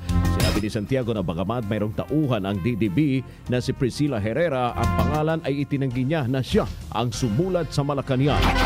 Kita mo, pagka sinuperimpose yan, kahit anong galing mo, may mga indicator kung sinuperimpose lang yan. Tapos yung Baby Herrera, hindi ko ipagkakanulo yan. Secretary ko dati yan. So I know the character of the people there. Sa kabila ng mga ibinabato ngayon sa opisyal, sinabi ni Santiago na wala siyang balag na maghabol pa at nais na lamang niyang bumalik sa pribado buhay. RMN News, the sound of the nation. Report. Alas 12:10 mga kasama sa RMN News Nationwide, the sound of the nation. Pwede nyo rin mapanood sa YouTube, DZXL 558 Livestream. Senator Antonio Trillanes sinampahan ng libelo ang thinking Pinoy vlogger na si RJ Nieto. Para sa detalye si Radjuman Angel Ronquillo. Pabalikan natin si Angel sa detalye ng balitang yan. Samantala, nilinaw po ni COMELEC spokesman James Jimenez na kailangan pa rin dumaan sa mga election officer yung mga online forms na pipilapan o sasagutan ng mga botante. Ibig sabihin, sasagutan ng mga botante through online ang form at kailangan pa rin nilang i-print at papirmahan sa election officer. Ayon pa kay Jimenez, hindi kasi pwedeng idaan lahat sa online o sa pamamagitan po ng internet dahil makukonformiso ang seguridad ng botante. Siyempre, yung concern tungkol dun sa authenticity ng application. Kung hindi yan yung taong nag-a-apply, no? So, yun yung mga issues na tinatrabaho pa natin and hopefully, eventually, maayos natin yan. Pero sa ngayon, ang ginagawa natin is that we're making the forms available online para madaling mapila pa ng mga tao. Dagdag pa ni Jimenez, ang layunin lamang po nito ay mapadali o mapabilis ang pagpila ng mga tao sa registration center. At balikan natin si Radjuman Angel Ronquillo. Senator Trillanes sinampahan po ng libelo thinking Pinoy vlogger na si RJ Nieto. Radjuman Angel. Formal lang ang sinampahan ni Senador Antonio Trillanes IV sa Pasay City Prosecutor's Office ng kasong libelo si Ray Joseph o RJ Nieto na nasa likod ng Thinking Pinoy Vlog. Ito ay kaugnay ng vlog ni Nieto ukol sa umunay pagtawag ni US President Donald Trump kay Trillanes bilang little narco at drug lord. Bukod sa kasong paglabag sa Cybercrime Prevention Act of 2012, pinagbabayad din ng mambabatas itong si Nieto na 1 milyong piso bilang moral damages, 1 million pesos para sa exemplary damages at 250,000 pesos naman para sa attorney's fee. Ayon sa mambabatas, wala sa US government government website on the presidential pronouncement at interview at magtuturing na fake news ang mga sinulat ni Nieto sa Thinking Blog Pinoy. Hindi naman nakinasuhan pa ni Trillanes ang mamamahayag na si Al Pedroche ng Philippine Star dahil humingi na ito ng paumanhin at umamin na fake news ang report ukol sa sinabi umano ni Trump laban kay Senador Trillanes. Kasama mo sa Pasay City ang inyong radyoman Angel Orncio ng DZXL 558 Tatak RMN. Procurement process po para sa 5-year driver's license card. Ipinitisyon sa Korte Suprema. Para sa detalye, si Radyoman Raquel Bayan. Radyoman Body nagtungo nga sa Korte Suprema si Congressman Aniceto Bertiz III upang magpetisyon ng temporary restraining order sa aplikasyon at implementasyon ng driver's license ng Land Transportation Office na mayroong 5-year validity period. 45 pahinang petisyon na for certiorari, sinabi nito na unconstitutional ang nasabing proyekto dahil sa simula pa lamang ay wala naman nakalaang pondo para sa procurement process ng driver's license para sa taong 2016-2017. Isa pa niyang grounds ay ng pagiging unconstitutional nito ay ang gagamiting 836 million peso public funds upang may sa katuparan na nasabing proyekto, gayong sa bidding process ay nasa higit 600,000 piso lamang ang naipanalo ng private bidder. Malinaw niya na nasasaad sa batas na labag ang paggasta ng ganito kalaking halaga ng public fund. Ang mga respondents sa naturang petisyon ay sina Secretary Salvador Medialdea, DOTR Secretary Arthur Tugate, Budget and Management Secretary Benjamin Jocno, National Treasurer Rosalia De Leon, Commission and Audit Chairman Michael Aguinaldo, LTO ASEC Edgar Galvante at ang private bidder na Dermalog with Netflix and CFP. Kasama mo sa Korte Suprema, Radyoman Raquel Bayan ng DZXL 558 at RMN. Ang pagsasampa ng kasong plunder sa mga opisyal ng Aquino Administration binatikos ng liderato ng Liberal Party. Kasama mo sa balita, Radyoman Grace Mariano. Binatikos nga ni Liberal Party o LP President Senator Kiko Pangilinan ng paghahain ng kasong plunder ng Department of Transportation o DOTR laban sa mga dating opisyal ng kabinete ni dating Pangulong Noynoy Aquino kaugnay sa umano'y maanumalyang kontrata para sa operasyon at maintenance ng Metro Rail Transit o MRT Line 3. Giti Pangilinan, layunin ng paghahain ng kaso na mapagtakpa ng kabiguan ng Administrasyong Duterte na matupad ang mga ipinangako ni Pangulong Rodrigo Duterte noong kampanya na bibigyan ng solusyon ang lahat ng problema sa MRT. Diin ni Pangilinan ng patuloy na pagpako ng administrasyon sa mga pangako nito ay hindi na lang kawalang respeto o pambabastos sa mga nagdurusang pasahero ng MRT kundi panloloko din. Nagpahayag din ang hinanakit si Pangilinan sa pag-ipit sa mga kritiko ni Pangulong Duterte habang pinaparayaan naman ang mga kinasuang kakampi ni Pangulong Duterte. Pangunahin sa tinukoy ni Pangilinan sina Superintendent Marvin Marcos na namuno sa pagpaslang umano kay dating Albuera Leyte Mayor Rolando Espinosa, sina Immigration Deputy Commissioners Al Argusino at Michael Robles na may kasong pangingikil ng halos 50 million pesos at sina dating Customs Official Gerardo Gambala at Milo Maestrecampo na nagpuslitan ng 6.4 billion pesos na halaga ng shabu pero nilipat lang sa ibang pwesto bagamat hindi pa sila napapawalang sala sa kanilang pagkakasangkot. Kasama mo sa Senado, Radyoman Grace Mariano ng DZXL 558 Tatak RMN News Sports News. Nag-resign si Boy Sablan bilang head coach ng UST Growling Tigers. Ayon sa mga source ng Lunes, ibinigay na po ni Sablan sa pamunuan ng UST ang kanyang resignation letter. Balita sa Ibayong Dagat. Nagdiriwang naman ngayon ang mga taga-Zimbabwe matapos ang ginawang pagbaba sa pwesto ni President Robert Mugabe.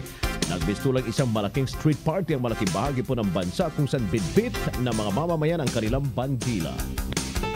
Sa mga taga-Kalibo ngayong pananghalian, susunod ang targetan ay sa Udto kasama si Mel Tirazona sa DYKR RMN Kalibo.